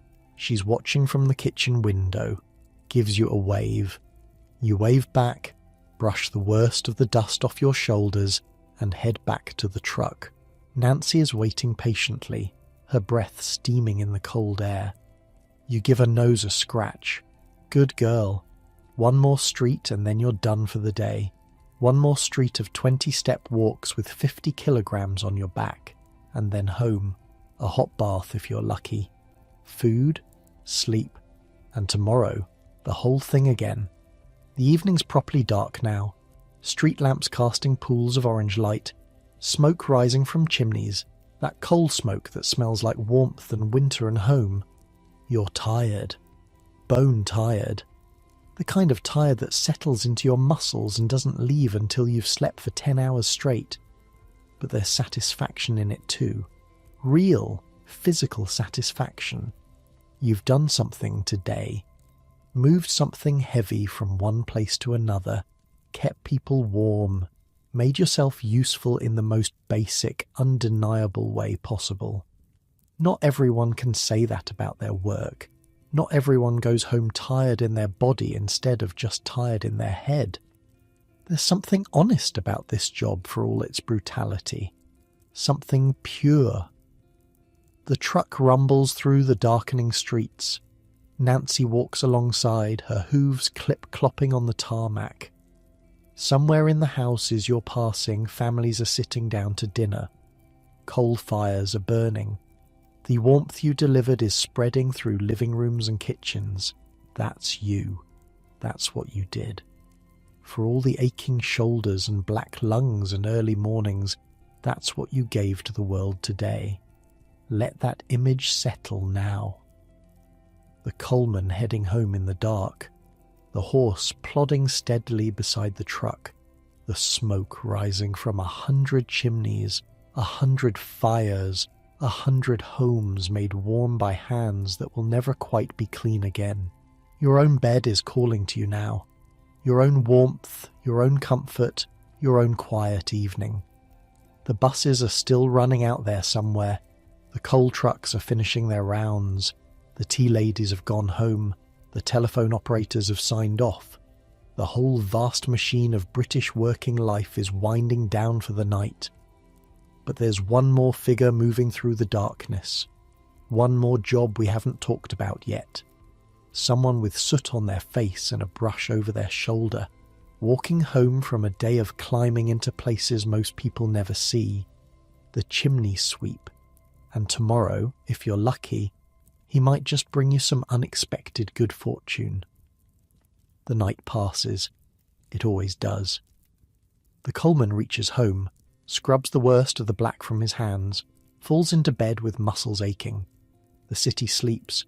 The fires he delivered burn low in their grates, keeping houses warm through the dark hours. And then, slowly, the morning comes, grey light seeping through curtains, the sound of birds starting up outside your window. You're warm under the blankets, not quite ready to move, hovering in that pleasant space between sleep and waking. And then you hear it, a knock at the door, 3 sharp raps, your mum's voice from downstairs. That'll be the sweep. I'll let him in. The chimney sweep. You'd forgotten he was coming today. You pull yourself out of bed, curiosity winning over comfort, and pad downstairs in your slippers to watch. He's standing in the hallway when you get there. A man in his 50s, maybe older, with a face that's been weathered by soot and time. He's wearing a battered top hat of all things, and carrying a bundle of long brushes over his shoulder. His clothes are dark, practical, already dusted with black even though he hasn't started yet.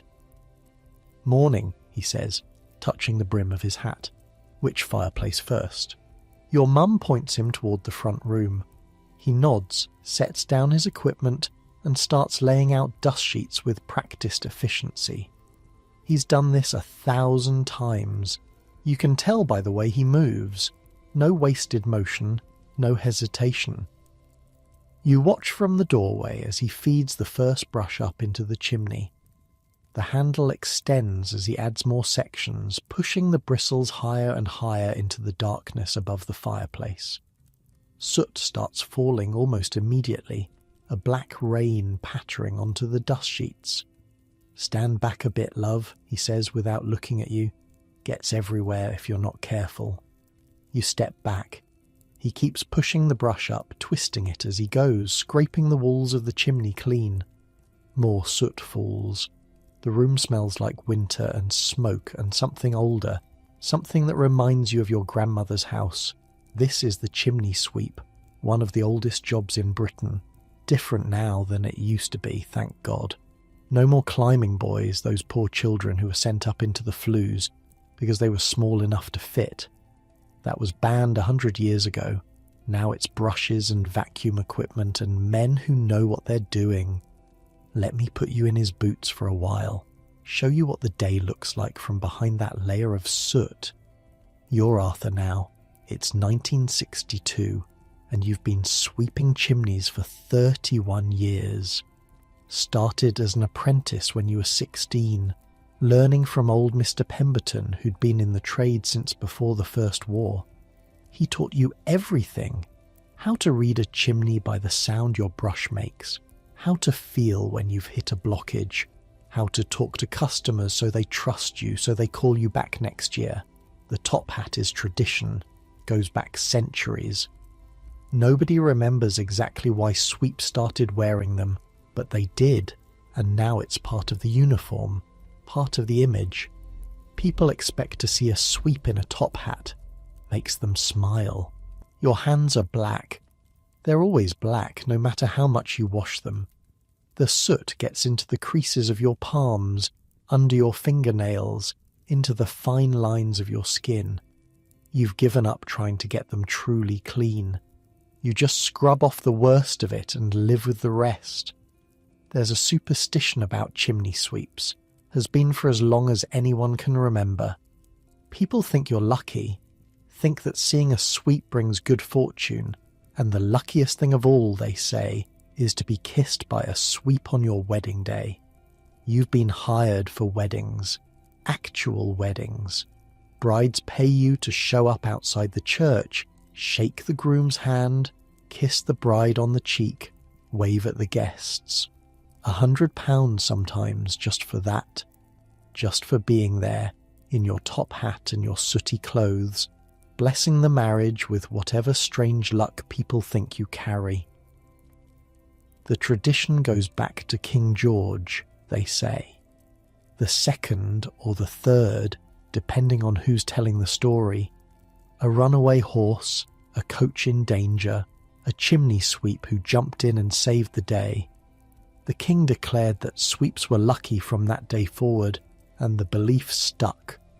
Prince Philip shook hands with a chimney sweep on the morning of his wedding to Princess Elizabeth back in 47.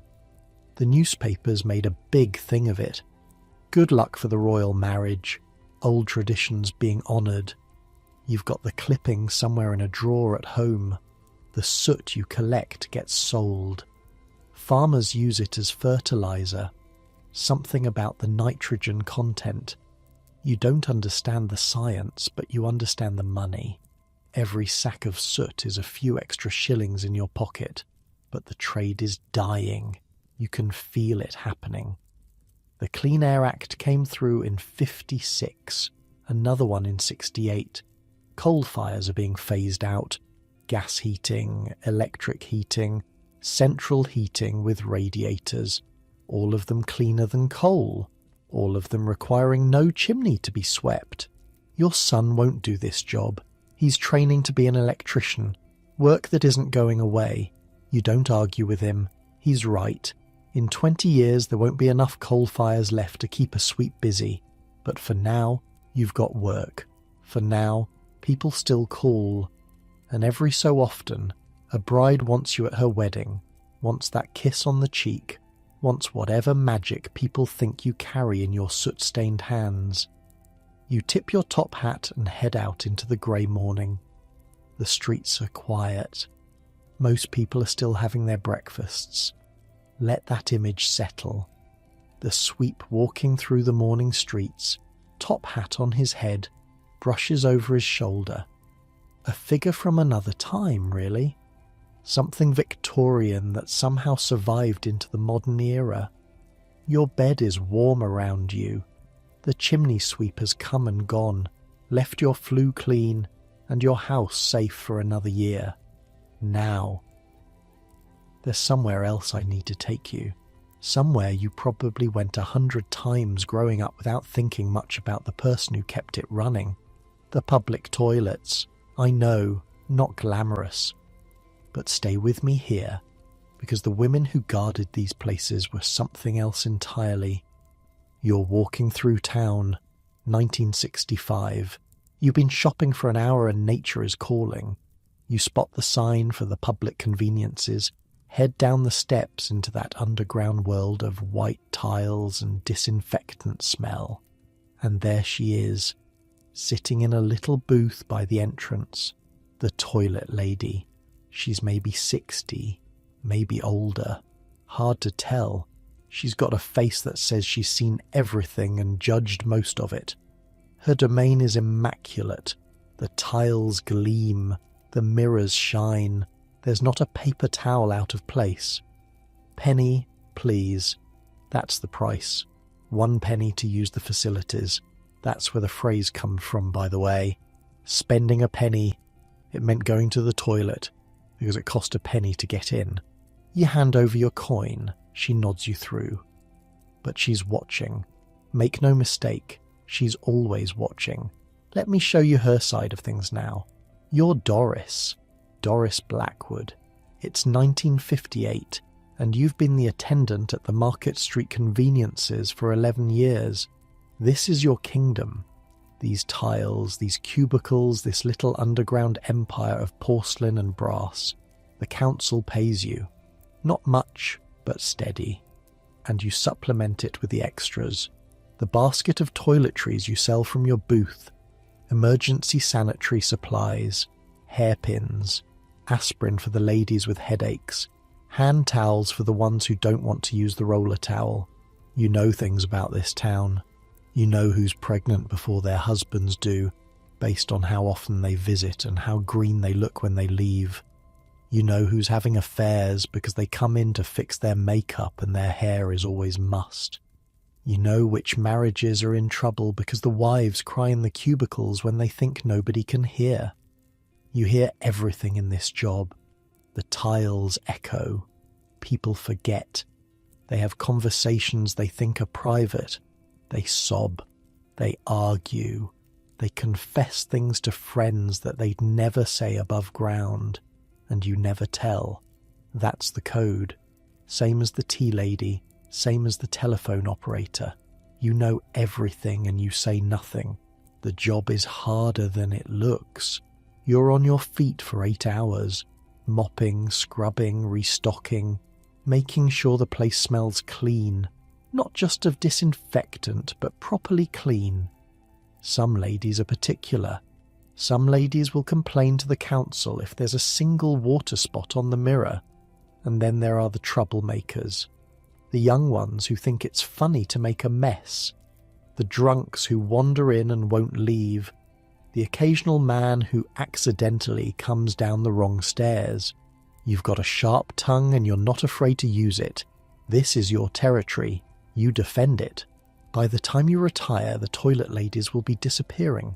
Councils will cut costs, install automatic payment machines, leave the conveniences unstaffed, which means they'll become magnets for vandalism and worse. But right now, in 1958, you're here. You're keeping things running.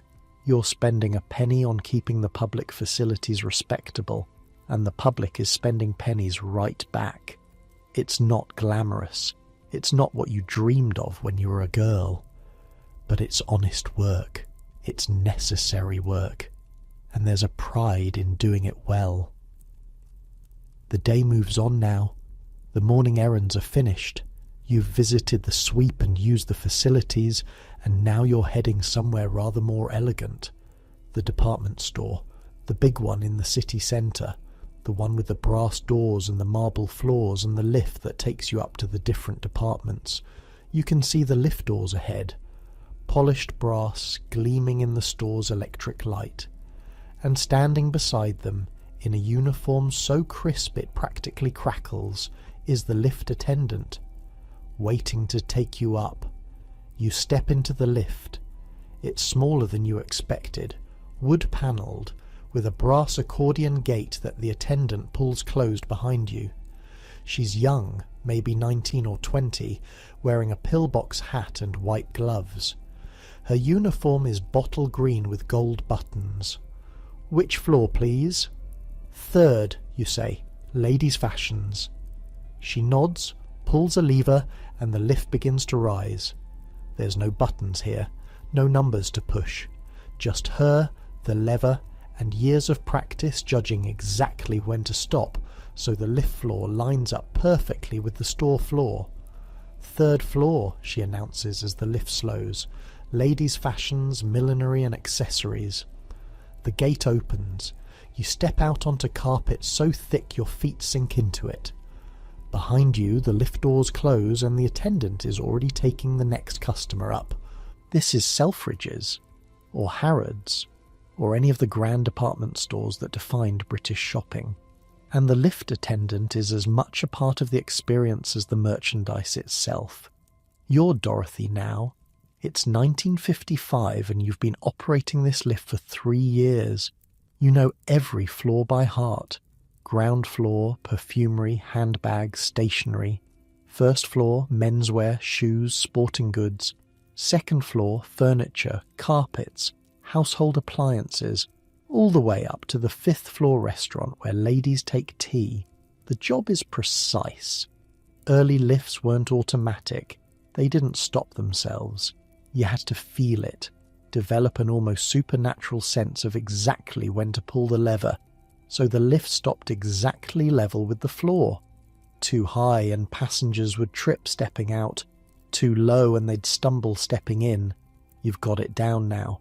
3 years of practice and you can stop this lift within a 1/4 inch of perfect every single time. The store manager tested you once, put a spirit level on the floor to check. You passed. You always pass. The white gloves are part of it. They show that you're clean, professional, worthy of operating this elegant machine. You go through 3 pairs a week because the brass lever leaves marks no matter how careful you are. Standing all day is hard. Your feet ache by closing time. But you keep your posture perfect because that's what's expected. You keep your smile pleasant because that's what's expected. You are, in your small way, an ambassador for the store. Betty from lift number 2 is getting married next month. She'll have to leave after that. Married women don't work here. That's the rule. Betty's good at this job. Better than good. but she's in love, and love means leaving. The automatic lifts came in the 60s. Push-button operation, no attendant needed. Just step in, press the number you want, and the machine does the rest. Faster, more efficient. The department stores held out longer than most. They liked the elegance of it, the personal touch. But eventually even they gave in. The lift girls hung up their white gloves, the pillbox hats went back in the boxes, and nobody announced the floors anymore. Let yourself drift now. The lift risin' and fallin', the sweep with his top hat, the toilet lady in her underground kingdom, all those workers, all those jobs, all those small acts of service. The store is closing. The customers are leaving. Outside, the evening has settled in properly. The streets are quiet. The working day is over for most people. The paper boys are getting ready. Tomorrow morning, before dawn, they'll be on their bicycles, bags heavy with news, delivering the world to doorsteps across Britain. But that's tomorrow. For now, just rest. Just let the images settle. The sweep and the toilet lady and the lift girl in her white gloves. All of them fading gently into the quiet of evening. The night is coming, and you're exactly where you're supposed to be. The alarm goes off at 5:30. It's still dark outside, still cold. You lie there for a moment, blankets pulled up to your chin, trying to convince yourself that you really do have to get up, that you really did agree to do this. You're 14 years old, it's 1967, and you've got a paper round. The floor is cold when your feet hit it. You dress quickly, quietly, trying not to wake your brother who's still asleep in the other bed. Lucky sod. He doesn't have to be anywhere until school starts. You've got 2 hours of work ahead of you before you even think about breakfast. Your bike is in the shed, a heavy old thing, hand-me-down from your cousin, with a basket on the front that's barely big enough for what you need to carry. You wheel it out onto the street, the tyres crunching on frost, and start pedalling toward the newsagent. Mr. Patel is already there when you arrive. He's always already there. You're not sure the man ever sleeps. The shop is warm, bright, stacked floor to ceiling with newspapers and magazines.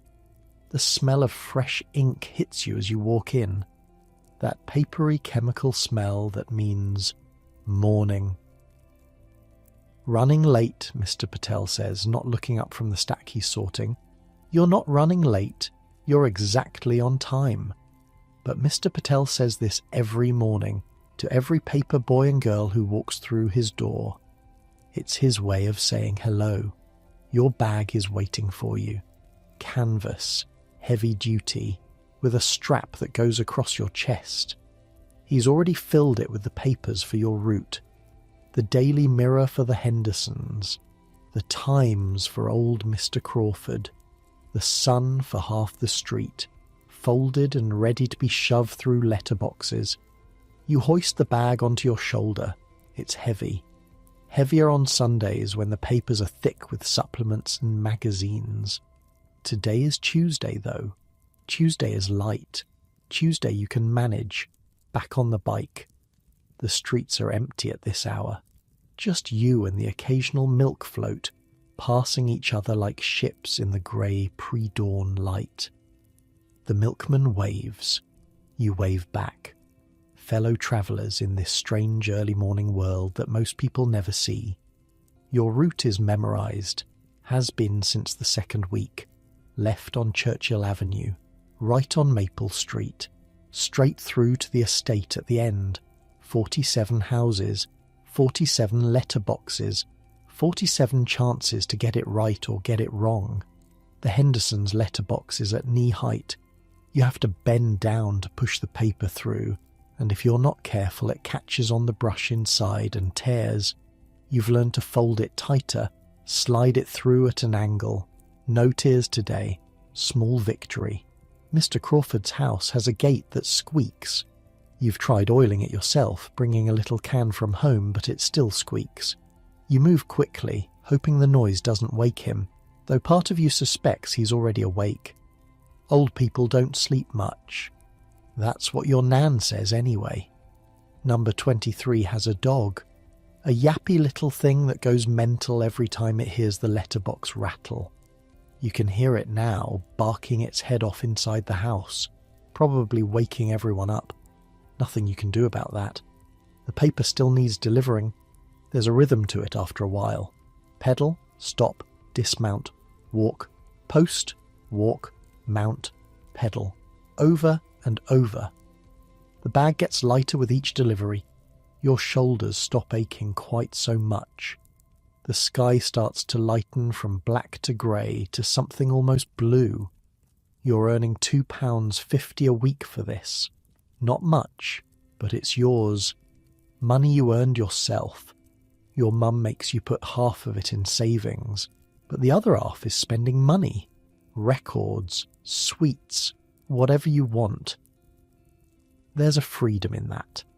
A feeling of being properly grown up, even if you're only 14.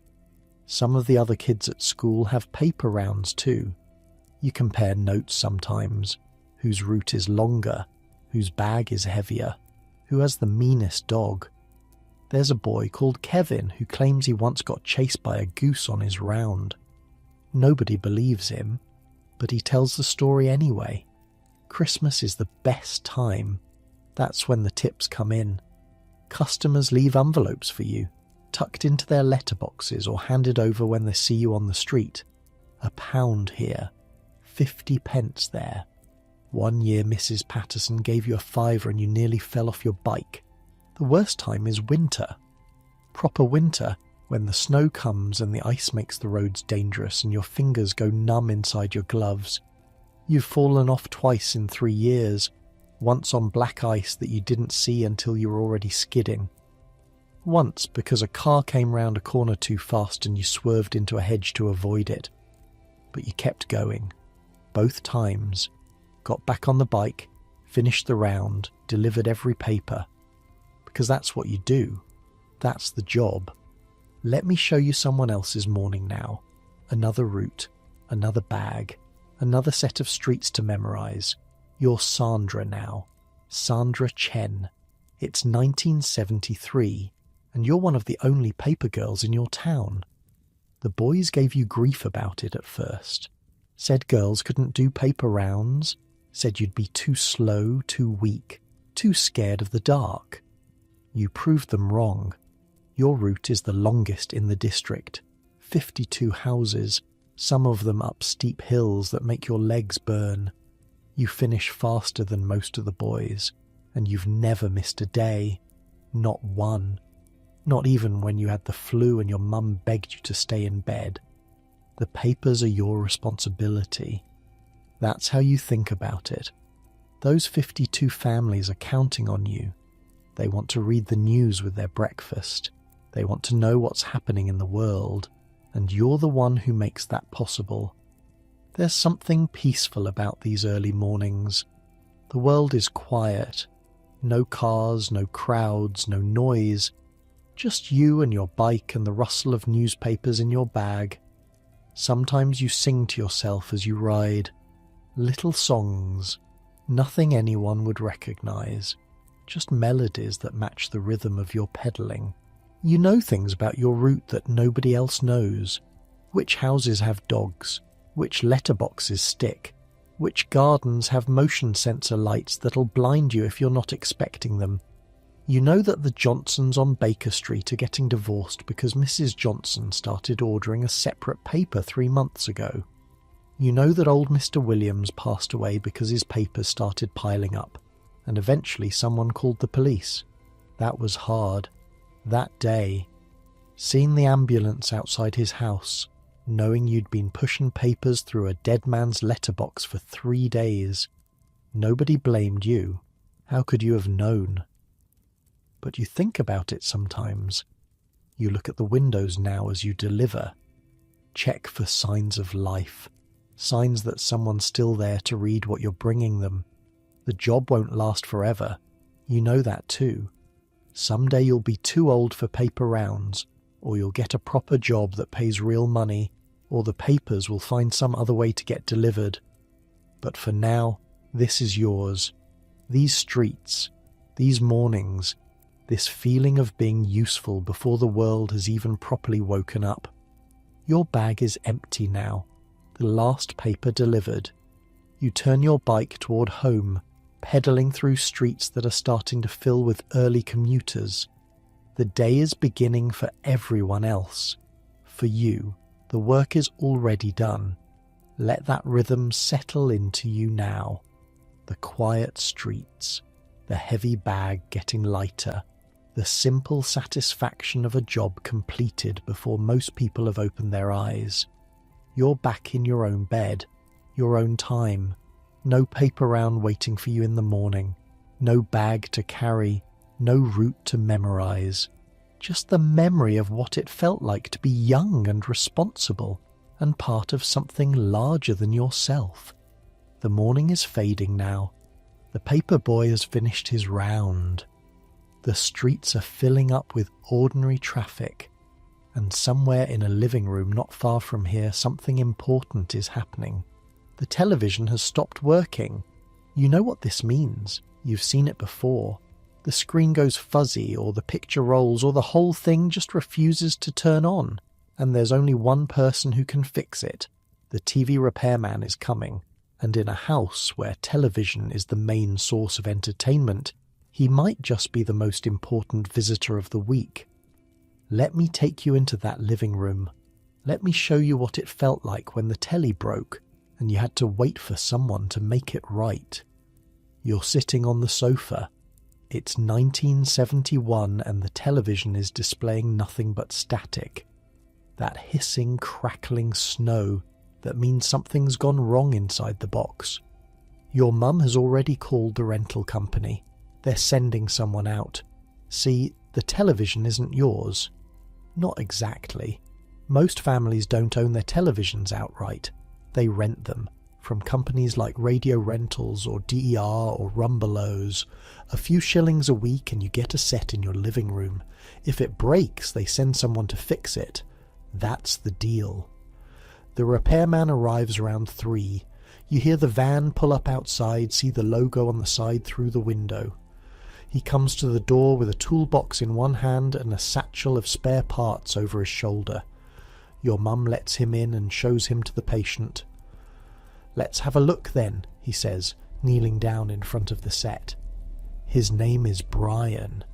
He's been coming to your house for years, every time something goes wrong with the telly. He knows where the power socket is without asking, knows to take his shoes off at the door, knows that your mum will offer him tea and biscuits before he leaves. You watch him work. It's like watching a surgeon, sort of. He takes the back off the television, exposing a world of wires and tubes and components you don't understand. The smell of hot electronics wafts out. That particular burnt dust smell that televisions have when they've been on for a while. "Valve's gone," Brian announces after a few minutes of poking around. "Got a spare in the van. Won't take long." He disappears outside, comes back with a small glass tube that doesn't look like much. But when he fits it into place and puts the back on and turns the set on, there it is. Picture, sound, your favourite programme, ready to watch. "Good as new," Brian says. Your mum makes him tea. He drinks it standing in the living room, chatting about the weather, about the football, about Mrs. Patterson's television that needed 3 different parts last week. He knows everyone on his route, has been fixing their tellies for a decade.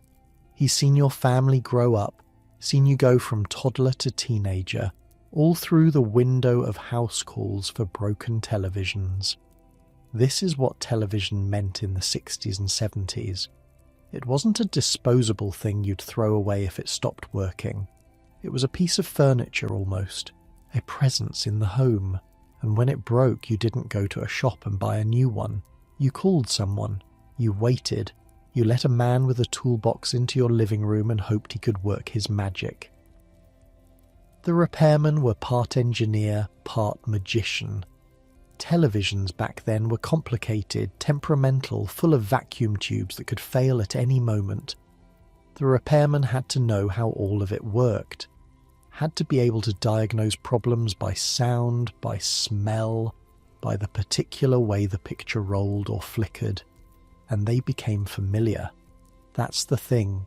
The same man coming to your house year after year, watching your kids grow up, drinking your tea, becoming part of the rhythm of family life in some small but real way.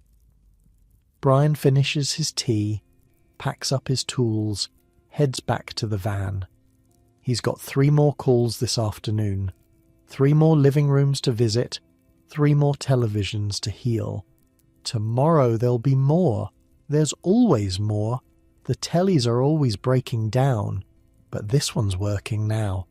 The picture is clear, the sound is crisp, and your family can gather around it again tonight.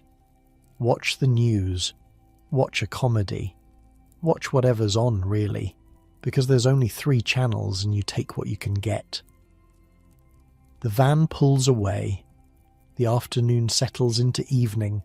You're warm in the living room, the television glowing in the corner, the repairman already forgotten until the next time something goes wrong.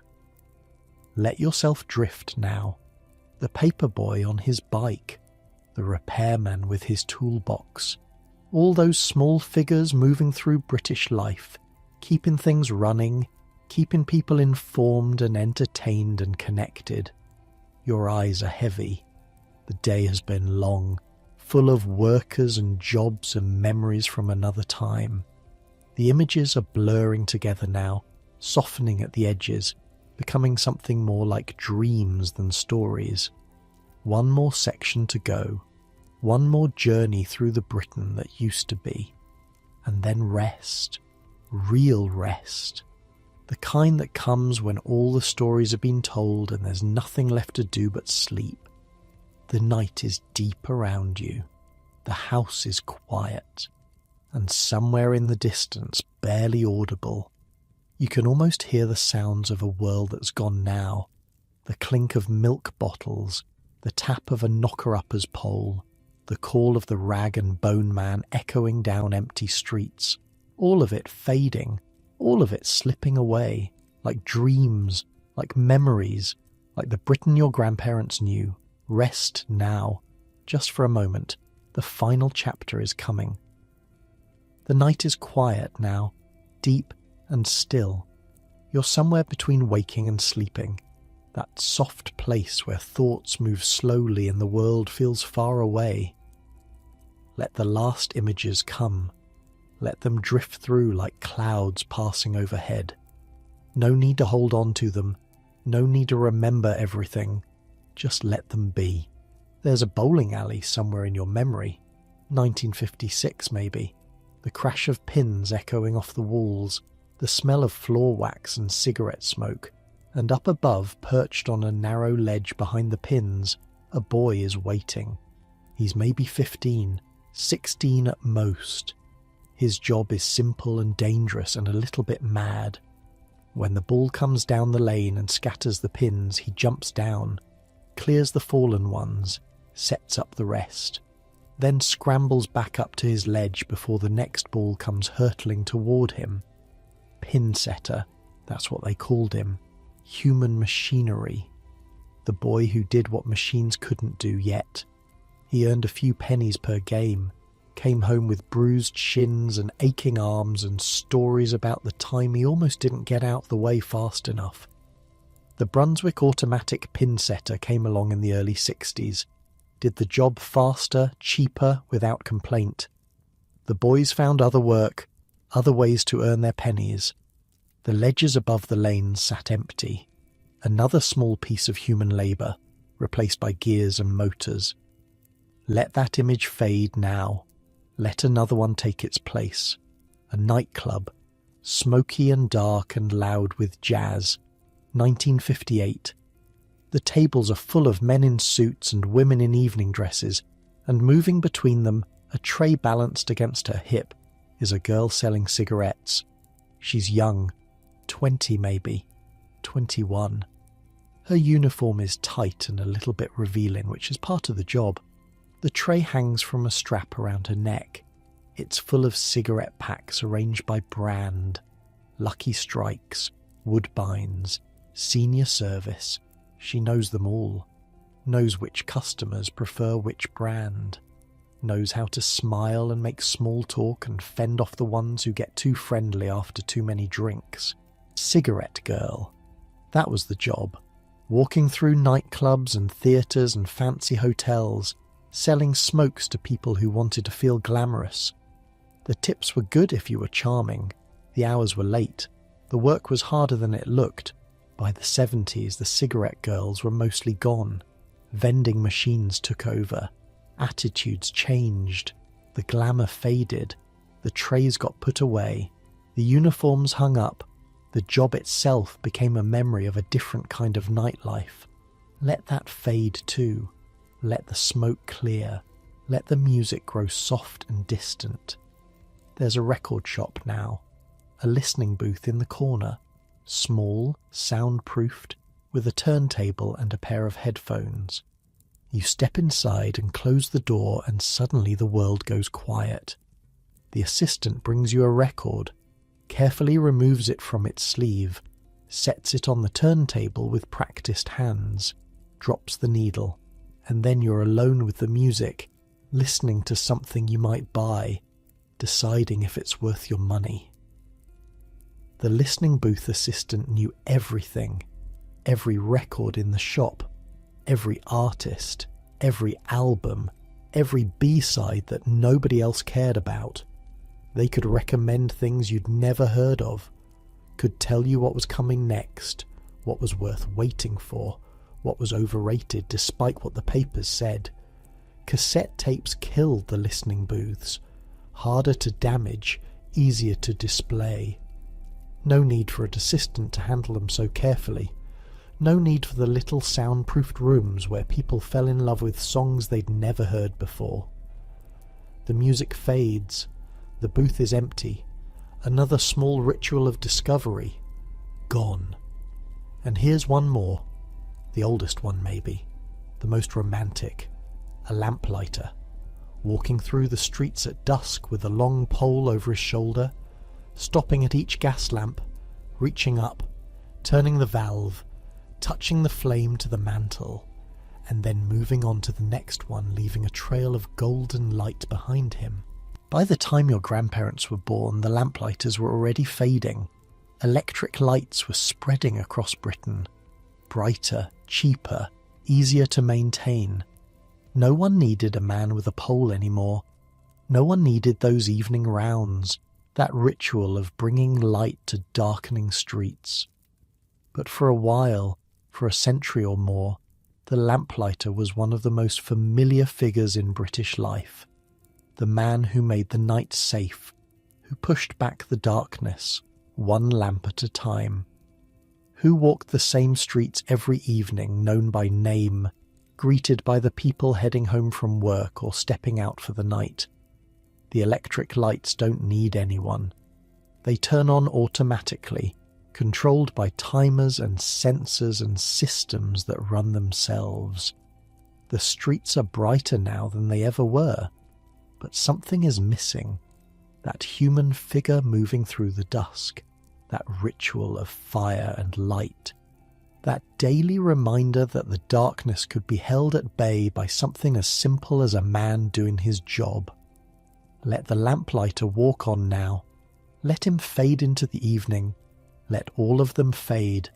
The knocker-upper with her bamboo pole, the milkman with his clinking bottles, the rag and bone man calling from his cart, the tea lady pushing her trolley through the office, the typists with their flying fingers, the hello girls at their switchboards, the bus conductor ringing the bell, the coalman with 50 kilograms on his back, the chimney sweep in his battered top hat, the toilet lady in her underground kingdom, the lift attendant in her white gloves, the paper boy on his bicycle, the TV repairman with his box of valves, all of them, all those workers, all those jobs, All those small daily acts of service that held communities together.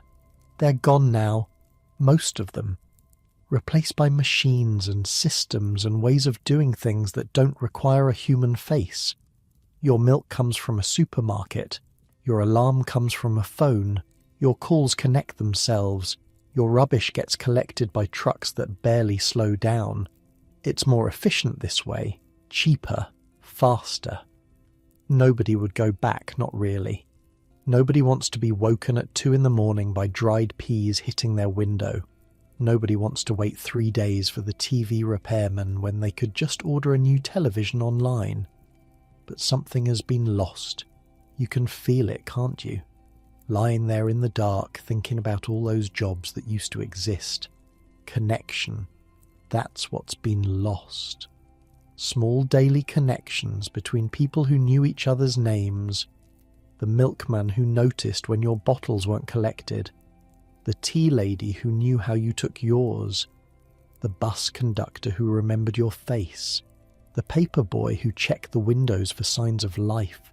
We've traded those connections for convenience, for speed, for the ability to get what we want without having to talk to anyone at all. And most of the time, that trade feels worth it. Most of the time, we don't even notice what's missing.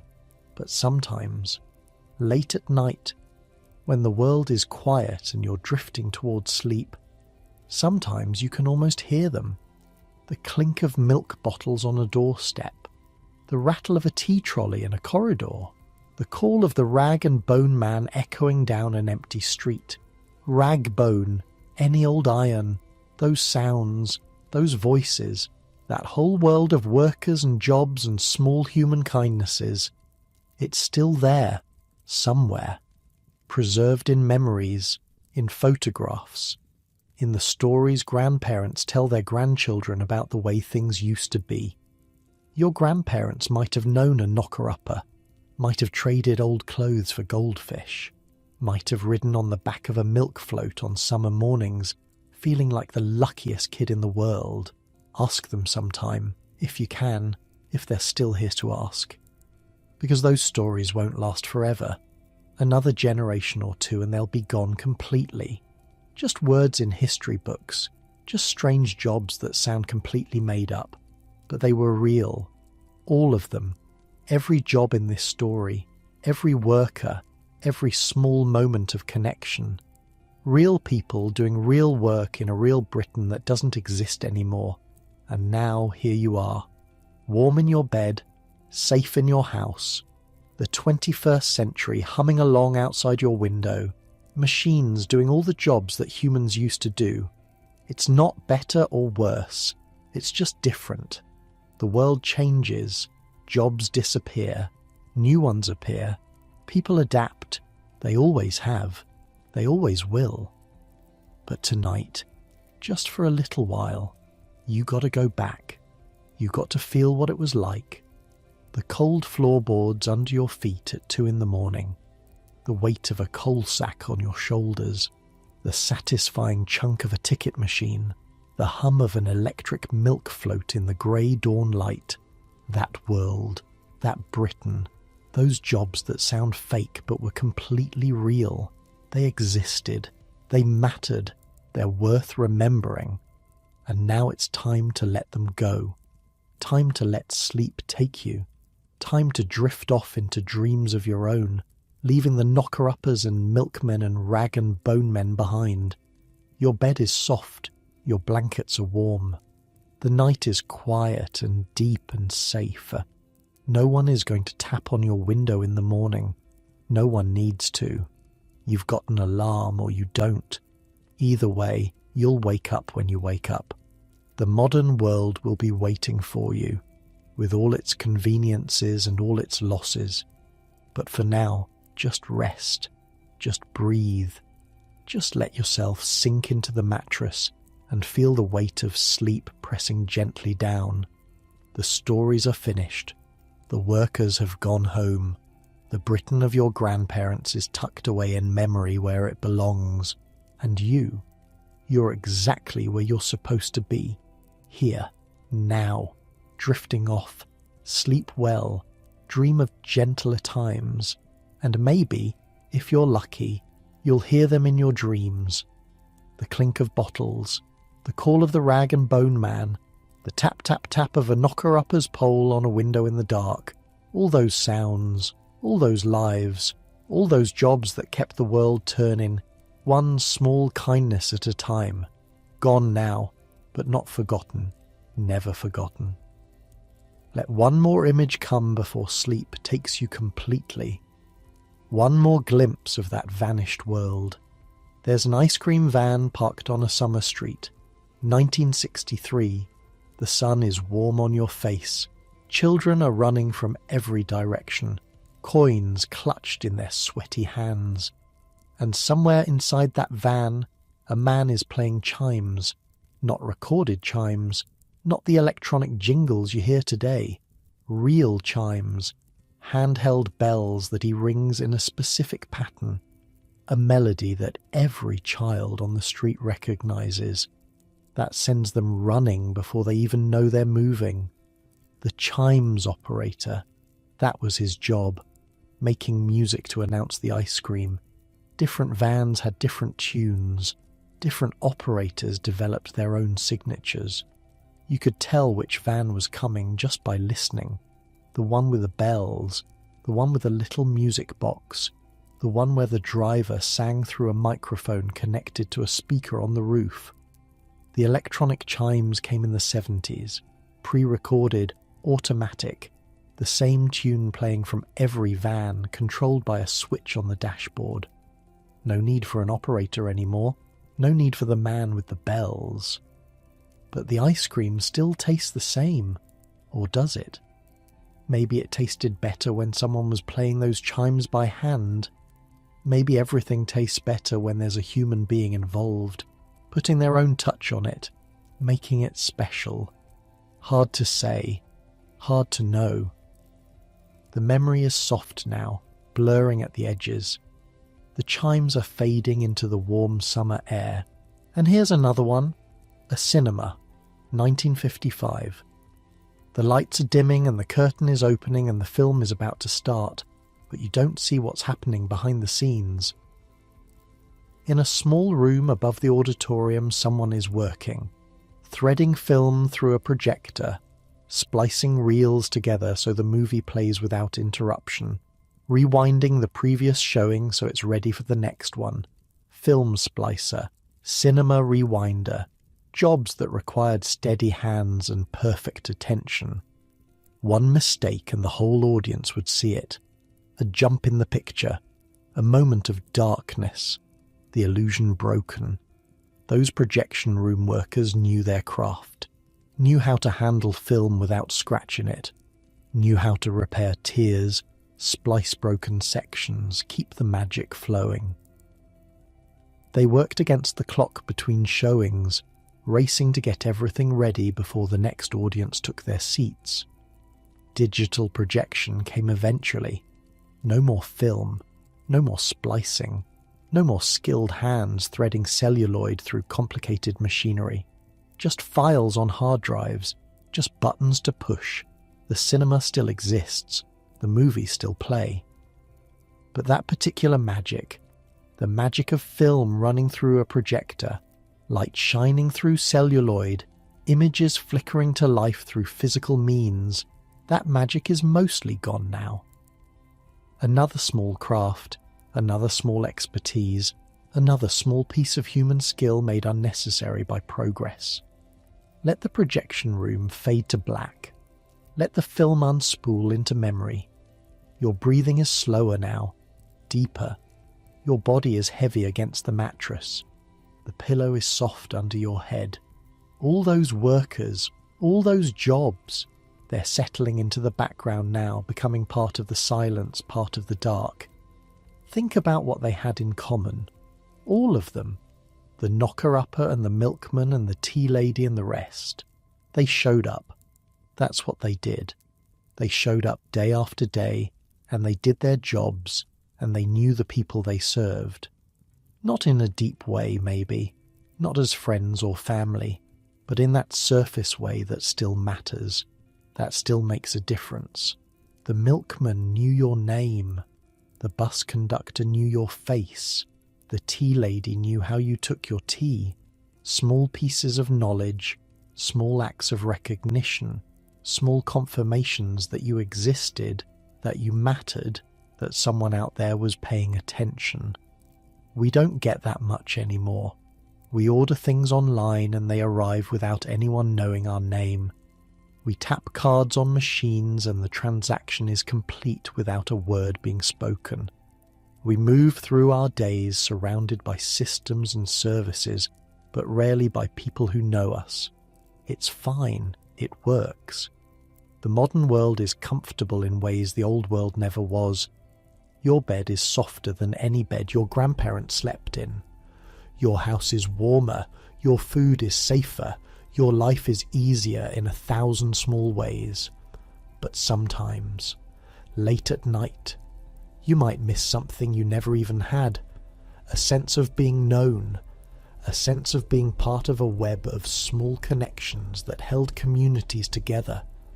The knocker-upper knew which window was yours, knew what time you needed to be awake, knew that you'd press your palm against the glass to show you'd heard. Such a tiny thing, such a tiny moment of connection, a stranger tapping on your window in the dark, and yet, let that thought go now. Let all the thoughts go. The time for thinking is over. The time for sleep has arrived. Your body knows what to do. It's been doing this every night of your life, letting go, sinking down, trusting the darkness to hold you until morning. The sounds of the old Britain are very faint now, almost inaudible.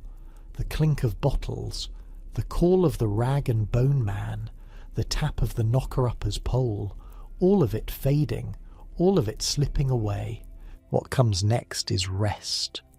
Real rest. The kind where dreams might find you, or might not. Either way is fine. Either way is part of the process. Your grandparents knew these jobs. Your great-grandparents lived them. And now you know them too, in your own way. Through stories, through imagination, through this quiet hour of remembering. The chain is unbroken. The memories pass from generation to generation, and even when the last person who actually saw a rag and bone man is gone, the stories will remain, written down, passed along, kept alive by people who understand that the past matters, that these small lives mattered, that every job ever done by every worker who ever lived was part of the great human project of getting through each day and taking care of each other. That's what work is, really. Taking care of each other. The milkman brought you milk. The coalman brought you warmth. The tea lady brought you a moment of rest in the middle of a hard day. All of them, in their own ways, taking care of the people around them. You're being taken care of now. By your bed, your blankets, your pillow, your quiet room. By the night itself, which asks nothing of you except that you rest. So rest. Let the Britain of your grandparents sleep too. Let it settle into history where it belongs. Honoured, remembered, but not mourned. Not really. Because the world moves on, and that's okay. That's how it's supposed to be. New jobs will come. New ways of connecting, new forms of service that we can't even imagine yet. The human need to be useful, to be known, to take care of each other, that need isn't going anywhere. It just changes shape, finds new expressions, adapts to new times. Tomorrow you'll wake up in a world full of those new expressions. People serving each other in ways the knocker-upper never dreamed of. The chain continues. The work goes on. But tonight, you rest. Tonight, you let the stories settle. Tonight, you drift off with the sounds of old Britain playing softly in your memory. Tap, tap, tap. The knocker-upper at the window. Time to wake up. No, not yet. Not for hours yet. The knock is just a memory. Just an echo. Just the last fading image of a world that used to be. Sleep now, Sleep deep, sleep well, and when you wake, remember them. All those workers, all those jobs, all those small acts of service that built the world you live in now. They deserve to be remembered, and now, finally, they can rest too. Good night.